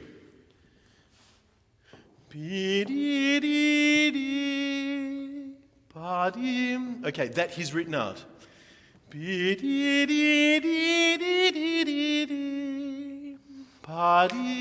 understand? Okay, so to a certain extent, we need to understand that it still has the character of the 3, but with a big stretched sort of middle. Okay, you do the stretch very well, but then I don't quite understand that what the relationship of the third beat has to the one of the next bar. Okay, so remember the ritardando on the mi, the written mi. The la is already in the tempo of the next one, but we still need to understand if there's a subdivision.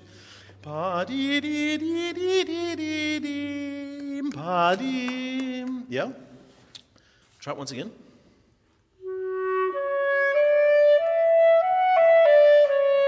You know what? Play me once the proper version. So structurally, what's the most important note? The mi. Okay, so make sure that on that ornamentation, it all leads to the mi, because already on the sol, you're at the climax. It's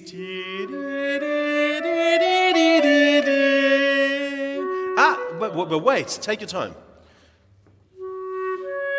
Take your time. Release. Now to the si bemol. Now where he writes to the next 1 and 2 and... but take your time. Yeah, so don't think of it so much rhythmically. Think of it as a release harmonically.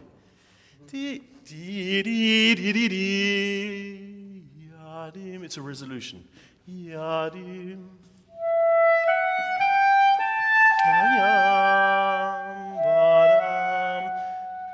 Very good. And also here syncopation.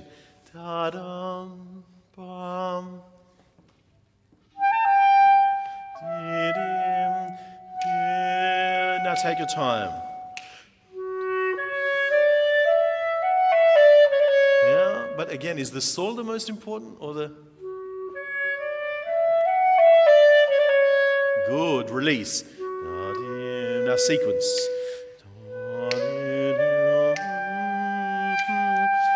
And 1, and 2, and 3. Release. Echo. Now we get to the climax, and 1.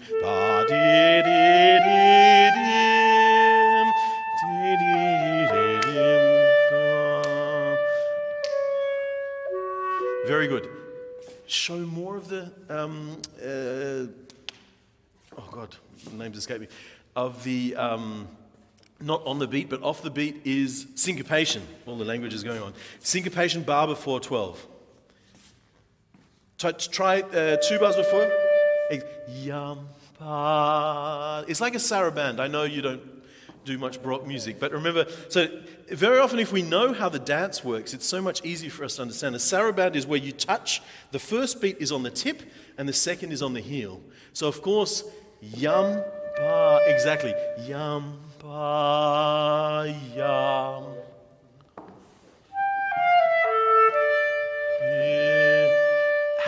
What consonants would you to sing it? Yum, pa. I would use a very soft consonant on the first one. Yum, pa, di, ya, di. So just remember, on all of these weights that we have, sort of, I mean, as far as timing is concerned, the upbeat going to the next bar is already in the new tempo. Yum, pa, di, ya, di. Yeah? Okay, very nice. Let's try and run that one more time with all those things sort of there. Yeah, maybe. But actually, just before I say that, so he writes in the part, rubato, yeah? Rubando, actually. But what does rubato actually mean? Exactly. But so technically to steal means it needs to be a give and take. We take time that we give back. Because if we only take time, it's a ritardando. If we only give time, it's an accelerando. But if you can somehow balance that out, then you get the rubato. So it means that's why the straight afterwards, the tempo needs to be noticeably moving forward. Otherwise, we don't quite understand that you've stolen. Because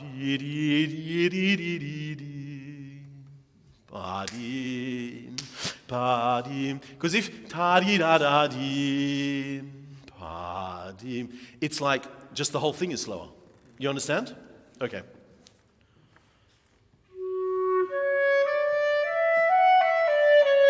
Very good, very good. But remember, before the rubato, you need to go forward a little bit as well.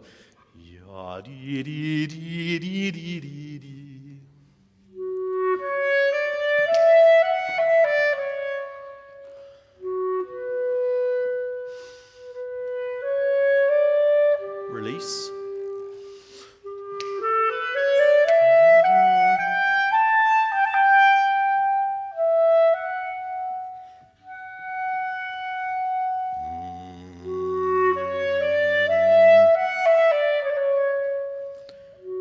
Now it's a bigger build-up of a phrase. And 1, and 2, and 3.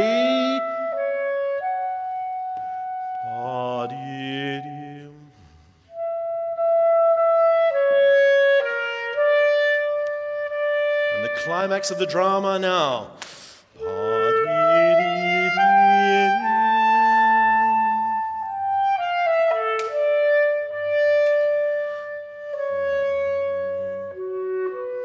Beautiful, very nice. Yeah, it's a very moving part of the opera. Definitely recommend going to see it. Is it next week or the week? Next week we start the rehearsal. Yeah, it's for an opera performer. Once you can play this piece, or once you can play Puccini, you can almost play any opera. It's because of this rubato and the freedom once one understands that, it's much easier to play the rest. Because I mean, Wagner is it's very long, but it's very structured. If you play what's on the page, it's easy. Here, it's not something you can sight read because of this freedom. But beautiful, very good. Okay, do we have time for one more? 6 minutes. So maybe a short excerpt. Okay. You choose. I'm having a hard time to choose. Coda, it's not short. Maybe better than the word. Okay, sure. The cat.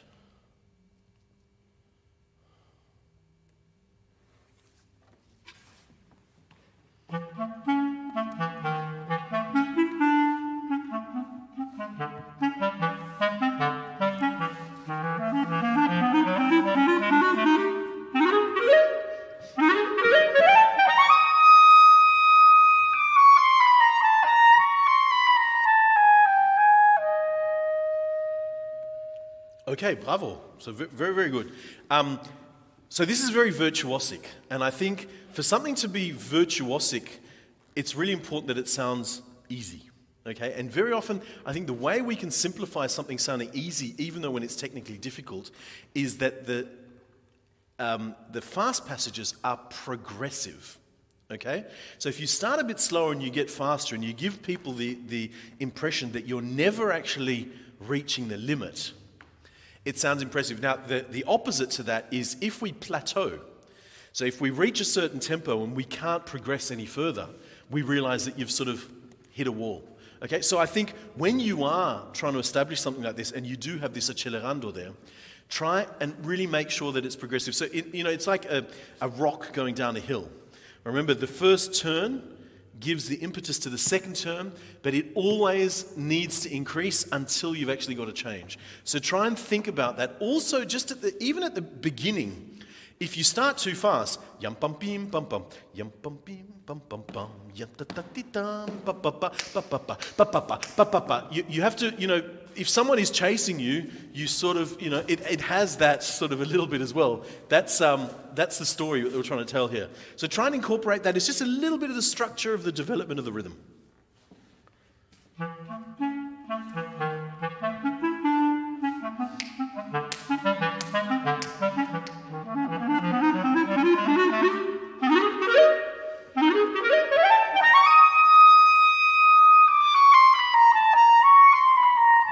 Yes, very, very good. Now, another thing I think you can use here is, as far as the agogic is concerned, if you really phrase the beginning in two, yum pum pim, yapapam, yatati, ta ta ta ta ta ta ta ta ta ta ta ta ta ta ta dido, and then go into four, it's already going to give that impetus of moving forward. You understand? So if you really try and phrase it in two, and then at the accelerando, yaga diga da diga da diga da diga da diga da diga da diga da, it'll be much easier to do.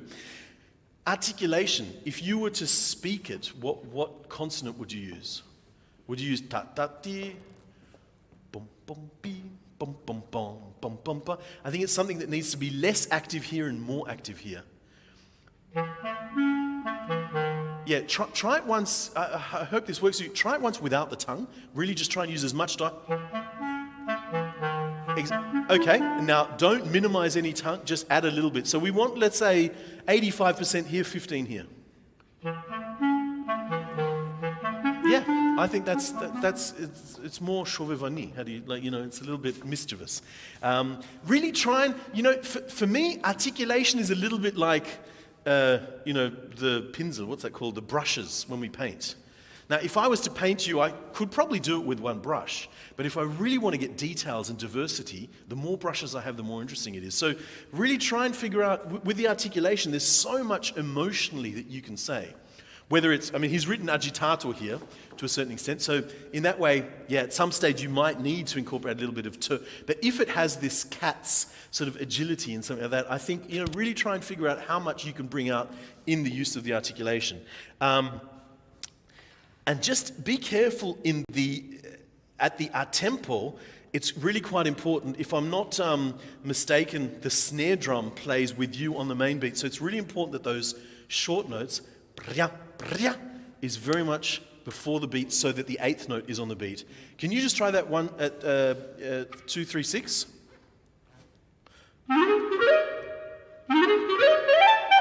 Yes, it's not bad. So we need to get those short notes as much as bram, bram. Yeah, bram, bram. Yeah. So at the moment, I could interpret the grace notes are almost as strong as the principal note.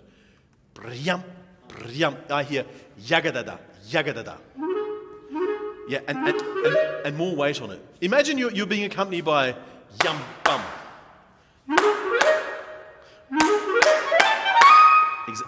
Exactly. So you see, for it to be really clean, it's really quite important. This is again, it's all a question of this agogic. Okay, where does the inner tension of the music? So these grace notes really fall into the.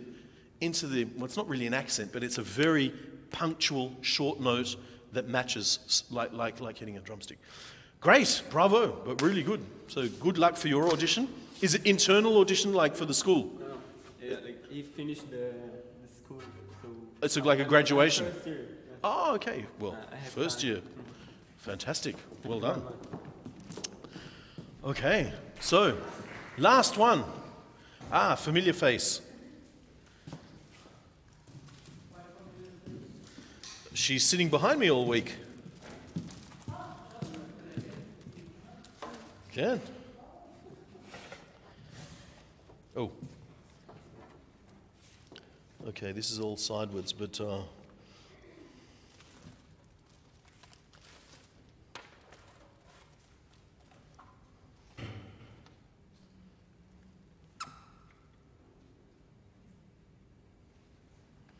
okay, so what would you like to play?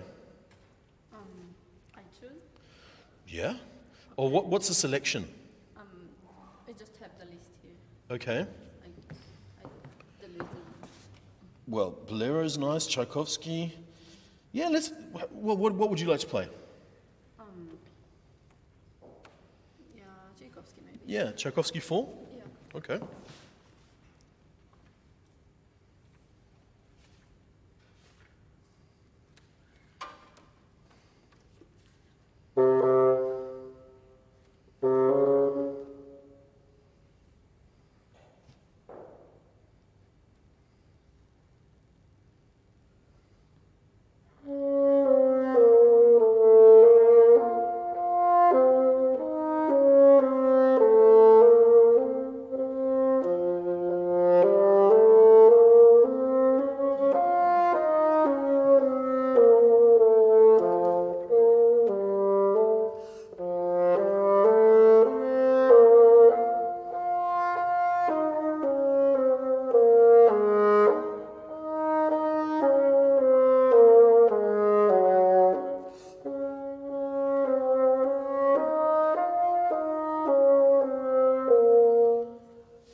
Bravo, bravo. Really beautiful. Great. So this is quite an interesting excerpt in the fact that the excerpt itself comes its entirety twice. You play it the third time, not as long as the oboe and the cellos play it, but every time he's given us different articulation and actually different instructions. So you have espressivo, the cellos have cantabile, and the oboes have semplice ma grazioso. It's quite interesting. So he actually wants quite a different approach to all three of them. Okay? Now, we tell our own story. We can interpret the way we like it, but actually even looking at the orchestration, the way he uses the accompaniment, with the oboe, it's just pizzicato. Of course, with the cello, it's the whole section, and there's a lot more use of the tension and the harmony. And when you play it at the end, there's something quite nostalgic. It's almost like an older person thinking back. So it's a very different approach. And he's given you these accents, which we don't have. But you do have these dots, which somehow is reminiscent of the youth. It's sort of innocent. So I think, to one extent, when we are already starting to approach how we wish to play this, that's something that we need to incorporate. Okay, in the fact that it's quite important that you do play this different to the others. Okay, now again, with shape, we have here like what's an upbeat. And the agogic is very different. The tension, so one is going down, one is going up, yeah? And so I think you also need to sort of show that. And then, of course, structurally, we also have sequential. So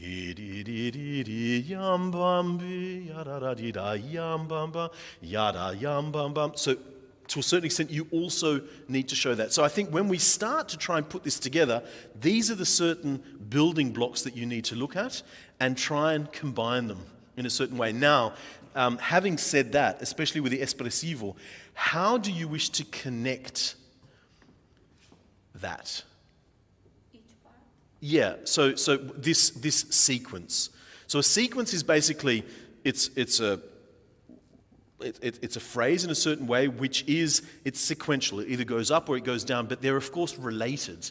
So to a certain extent we need to communicate to the audience that they are related. We can't play them the same. Da dee da dee da yum bum bum, dee da yum bum bum, dee da yum bum bum. It's a shame. Yeah? Okay, so what would you like to do? How would you shape that? Change the exact articulation I do on each of the last 8 notes. Okay. Although that's quite interesting. I'm pretty sure that's a mistake. That should be a dot there, no? Yeah. So he's written the same articulation. You know what? Play it once without articulation for me.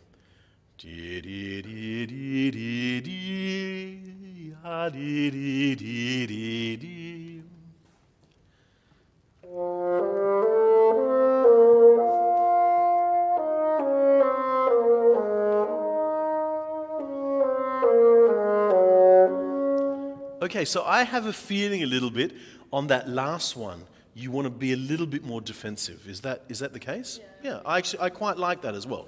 Okay. Now remember, you're telling your own story, but I just think the thing that's a shame is if you have this opportunity of a sequence of these 3 things, don't make them all the same. Even though the sound is beautiful and the intonation is beautiful and everything is really beautiful, even if I tell you a story and all the intonations on the same level, I don't want to say it's boring, but it's less interesting than if I was actually to really communicate to you what is important there. So I think when you have something like that, compositional technique of sequences, you're being given a golden platter to be able to express yourself in a certain way. Okay? Now, again, I sort of gave it away a little bit as far as emotionally how you would like to. So we established something like nostalgia. Do you see it that way as well? Okay. So it means if it was nostalgic, somebody with sort of an element of wisdom, life experience, it wouldn't necessarily be too far forward on the beat.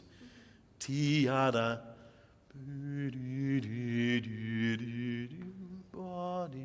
Yeah?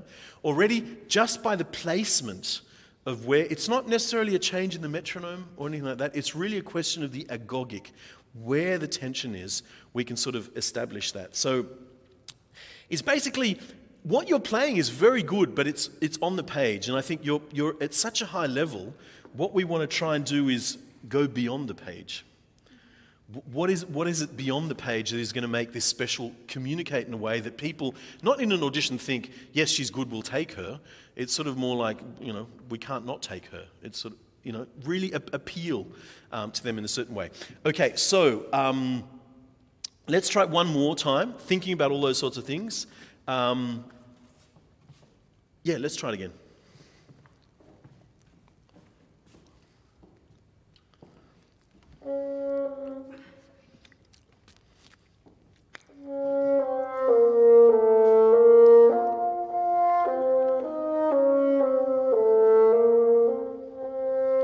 Yeah, very good, very, very nice. But can you speak it, like sing it to me, but I want to listen to the articulation.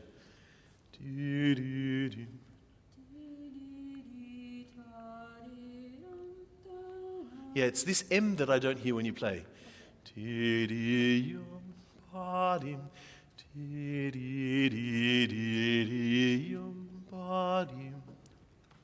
Try it one more time.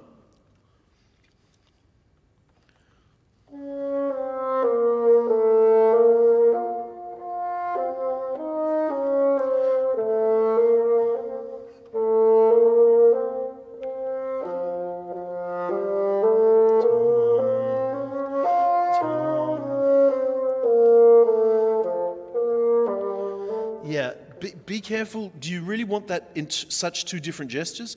Tia, tia, ti, di, di, di, di.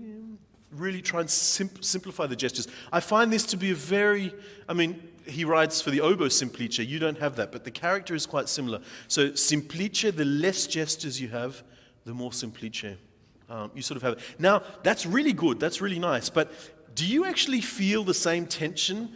We have here, if we just look at the way he's structured it, one is going down. It's quite different as far as tension is concerned. Where are you trying to establish more tension? When it goes down. Yeah, so you're doing it like gravity. Try that once, and then try the opposite.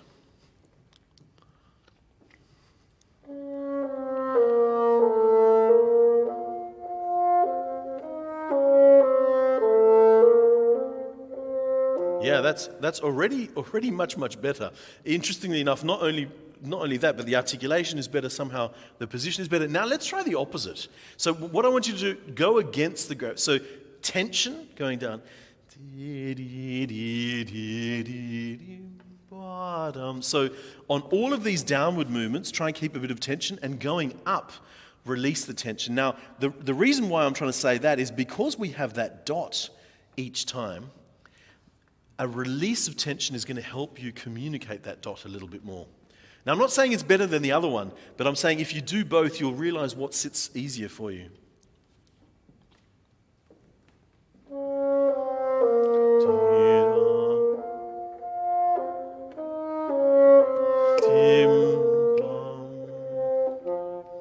Yeah, okay, but really try and make sure that you prepare that drop. You've got to drop the jaw, give more air.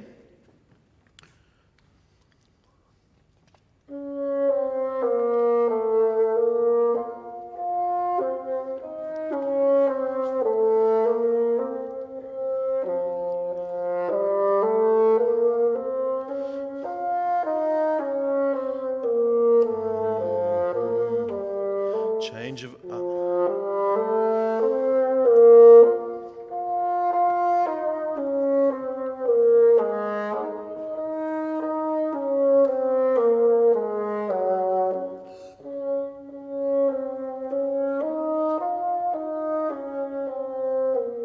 Okay, be careful of intonation with the last note.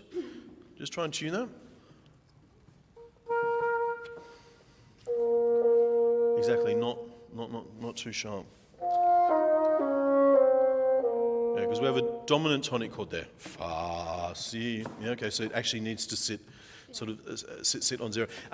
Here, you change. Where do you actually see the change of character? You did it here. Here. You don't think it's from the beginning? Yeah. So try and make that a bit clearer. You did it very well before, and this time you sort of did it a little bit later, where it sort of didn't quite. So to a certain extent, you need to prepare that. Remember what I said before is, if you're releasing tension, you need to come from tension. It's really hard. You can't diminuendo into a diminuendo, if you know what I mean. And so if you want to release the tension there a little bit, try and give a little bit more here. Now remember, these accents, this is the danger that we have, is very often when we see this music, we think of it retrospectively. So we've already played Bartók and Stravinsky, and we think of an accent going that way. But historically, coming this direction, sort of forward, an accent is actually a form of agogic. You know, in Schubert, an accent was basically just like a diminuendo. It's a slow release. Okay? And so you don't think of it so much, ti-da yampa ta-da, ti-da yambam bi-di-di-dim. It's not even necessarily a question of articulation. Sometimes by just placing it a little bit late with weight, agogic, you do get a measure of tension there. So try and be careful that accents are not strictly related to the tongue, but a mixture of many, many things together. Okay, let's just go from that, from the sequential bit. Ta di da di da yum.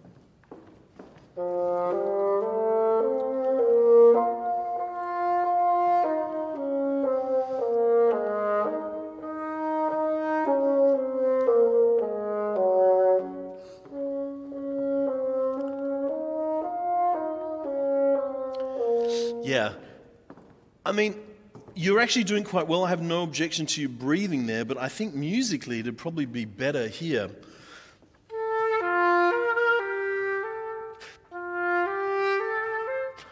Before the fa. Yeah. Yeah? I also press here. Yeah, and then you can't. Yeah, I think you should be able to make it to the end. Otherwise, if psychologically you need help, put on a metronome, play 8 notes crescendo, 8 notes diminuendo at 40. That's about 3 times the length of this phrase, and then you'll realize if you can do it with that, it's quite easy here. So just one other thing, you're doing it quite well, but you see these 3 notes, da dee da dee da yum pum pa. They're for me 3 different ones. One is yum, pum, pa. The third one is open.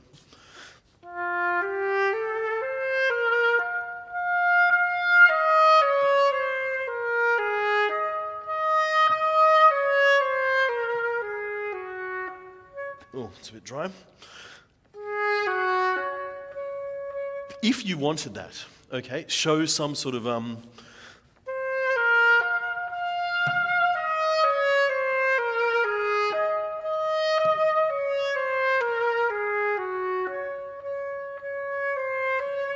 if that's what you want. And be careful at the end. Maybe a tiny little bit of vibrato so that you can drop the jaw and make sure that it's not too sharp.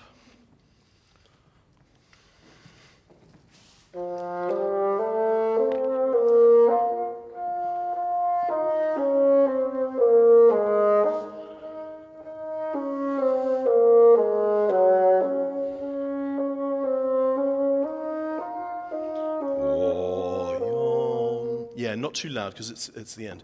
Really, absolutely fantastic. I actually thought it might be a good. We've got a bit of time left in any case, don't we? 10 minutes, fantastic. It might actually be good to do some of these intonation exercises that we actually didn't touch on today. But I think it's really quite important for all of you to understand. I mentioned a little bit earlier today about melodic intonation and harmonic intonation. And I think it's just important that you understand, especially as orchestral musicians, when we have a melodic function, that it's very important that to instigate the intonation, you need to be aware of your function. It's not enough to do it by ear. If we all react in an orchestra of, woodwind section of whatever, 16 players or 12 players, it's never going to work. So to a certain extent, we need to understand what our function is. Now, I mean, you're doing it fantastic in orchestra, so you're obviously aware of it. But basically, we have perfect intervals and we have imperfect intervals. And imperfect intervals need to be tempered. And that means that sometimes, for something to be in tune, we need to change up to a third of a semitone to make sure the intonation works. So choose, what's your favorite note on the bassoon? G. Okay, so let's just start with G. So play me a G. Now what I want you to do is, I want you to play a G and don't change. Don't stop. But when I change the harmony, your function is going to change. Okay, so in G major, it's pretty much on 0. Okay, so you have to be absolutely in tune.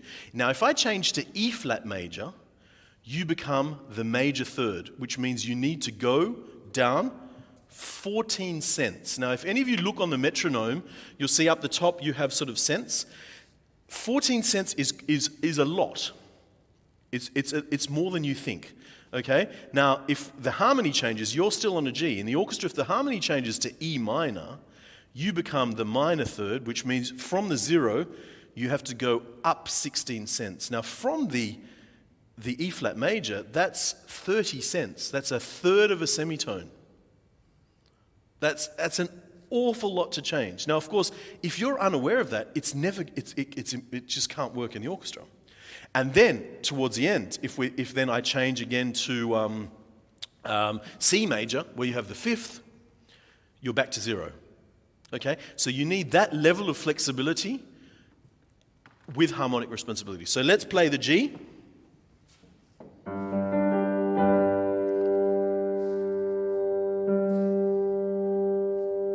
So good I can barely hear. Keep going a little bit louder. Very good. And now, very good. Now this one's a bit brutal. Very good.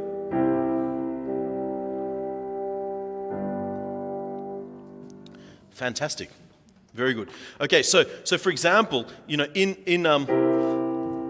we're playing in Beethoven First Symphony. If someone has a B flat as the dominant seventh, it has to sit 30 cents lower. Yeah. So to a certain extent, if somebody, and now I don't know if any of you have tried to actually play 30 cents. It's really a lot. Okay, so you really need to make sure that we have this level of flexibility for it to work. Okay, so when we start this Beethoven symphony tonight and last night and sort of things like that, it's really difficult if people are playing with melodic intonation. We really have to be aware of harmonic intonation, and that's why when we're playing instruments that require a certain setup, like bassoon, oboe, clarinet with mouthpieces, flute, it's really just technique. We really need reeds, shapes and staples, and in your case, really shape, that enable us to control the intonation on all of these spots. Otherwise, at some stage in orchestra, we're going to be quite limited. Yeah. Now, was that quite understandable as far as intonation was concerned? Because it's sort of really important. Now, of course, you can read up about it. It's Pythagoras. It's basically maths. Yeah. So you read, but as wind players, I wouldn't go too crazy about all intervals, but what I would definitely look at is major thirds, minor thirds, and sevenths. Okay? They're the ones, because also remember, from a melodic perspective, I mean, of course, you know, we have some sort of intervals like, you know, tritones, but it's basically, they're the ones that, especially in the classical repertoire, are very often the ends of phrases will finish on a third. You know, something like that. In Mozart concerto happens very often. You know, for example, things like that. And of course, in an orchestral context, or even with a piano, that can be interpreted as out of tune if we play it with melodic intonation. Okay? Good. So you're all clear on that. That's all good. So maybe we have time for one more excerpt. Yeah, I think? I don't know. A short one. I expected a lot more questions on the intonation. Either I explained it well or...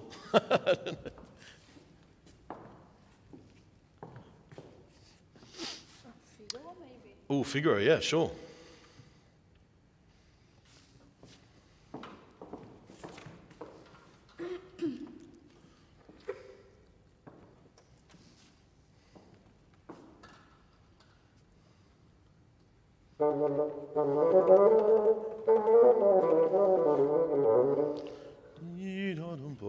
Fantastic. No, very good. So I think just to exaggerate a little bit what you're doing as far as the gestures are concerned, the first bar is a release. Ya-da-da-da-dum, ya-da-da-da-dee-da-da-da-dee-da-da-da-dum, and ya-da-da-da-dee-da-da-da-dee-da-da-da-dee-da-da-da-dee-da-da-da-dee-da-da-da-dum. Or you can, because we need to do a diminuendo here, release a little bit from here. Okay? But release, then a two-bar phrase. Try that once again and just exaggerate a little bit more the shape.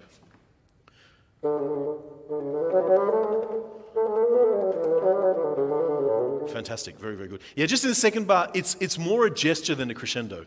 So, of course, everything's in pianissimo and it's two bassoons in unison, which makes it even more difficult. Rather than yeah. No, fantastic. Very, very, very, very good. Okay, so just when you are sort of practicing that very, very slowly, things to look at there to facilitate a very smooth legato is just a homogeneous connection between the notes that have different resistances. So the C sharp, of course, you've got big changes there. So if you actually if you do sort of very, very slowly try and connect those notes, the legato will facilitate a much easier release of sort of tension. But that's great. Do you want to do the ending that's slightly more complex? You mean this part? Yep. Or what else do you have to play? This Yeah, let's try that.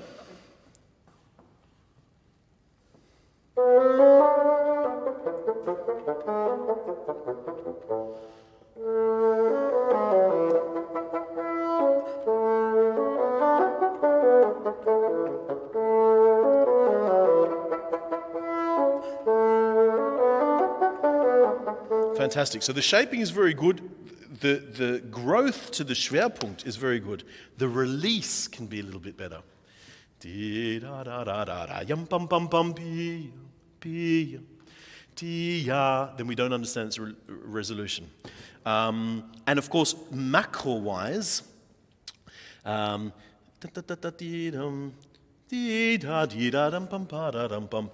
a release, no? Yeah. Okay. So really try and shape that a little bit. Try it one more time. And also remember that this, to a certain extent, it's almost a little bit more like a tenor singing. You know, when you're in the extreme, the emotion, the character is slightly different to the rest.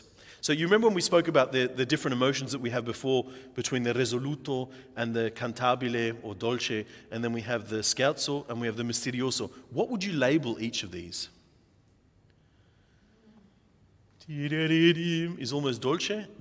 It immediately goes into something which is scherzo.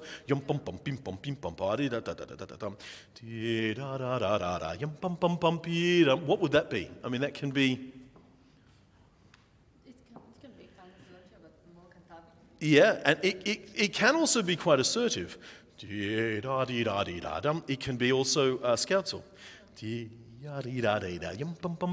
That's your story. But if somehow you can communicate, as well as the beautiful phrasing that you've got, the structure of the phrasing, and an emotion, it sort of leaves no questions unanswered. Because, I mean, you're playing it very well. Everything is sort of really good. If you can just add that spice, you know, to a certain extent, it always helps in the fact that, as I said, I mean, it's just playing music is communication. So the more we can communicate and the less necessity for questions to be asked, what exactly you're trying to say, the easier it works. So that's just something to sort of think about. But no, it's really excellent. Really, really excellent playing. So bravo. Just in the last sort of couple of minutes, does anyone have any questions about anything that we sort of spoke about today? We tried to cover quite a lot of topics. But anything that left questions in your mind? No? Very good. Very clear. So wonderful to hear you all. And yeah, look forward to tonight. Put it all into practice.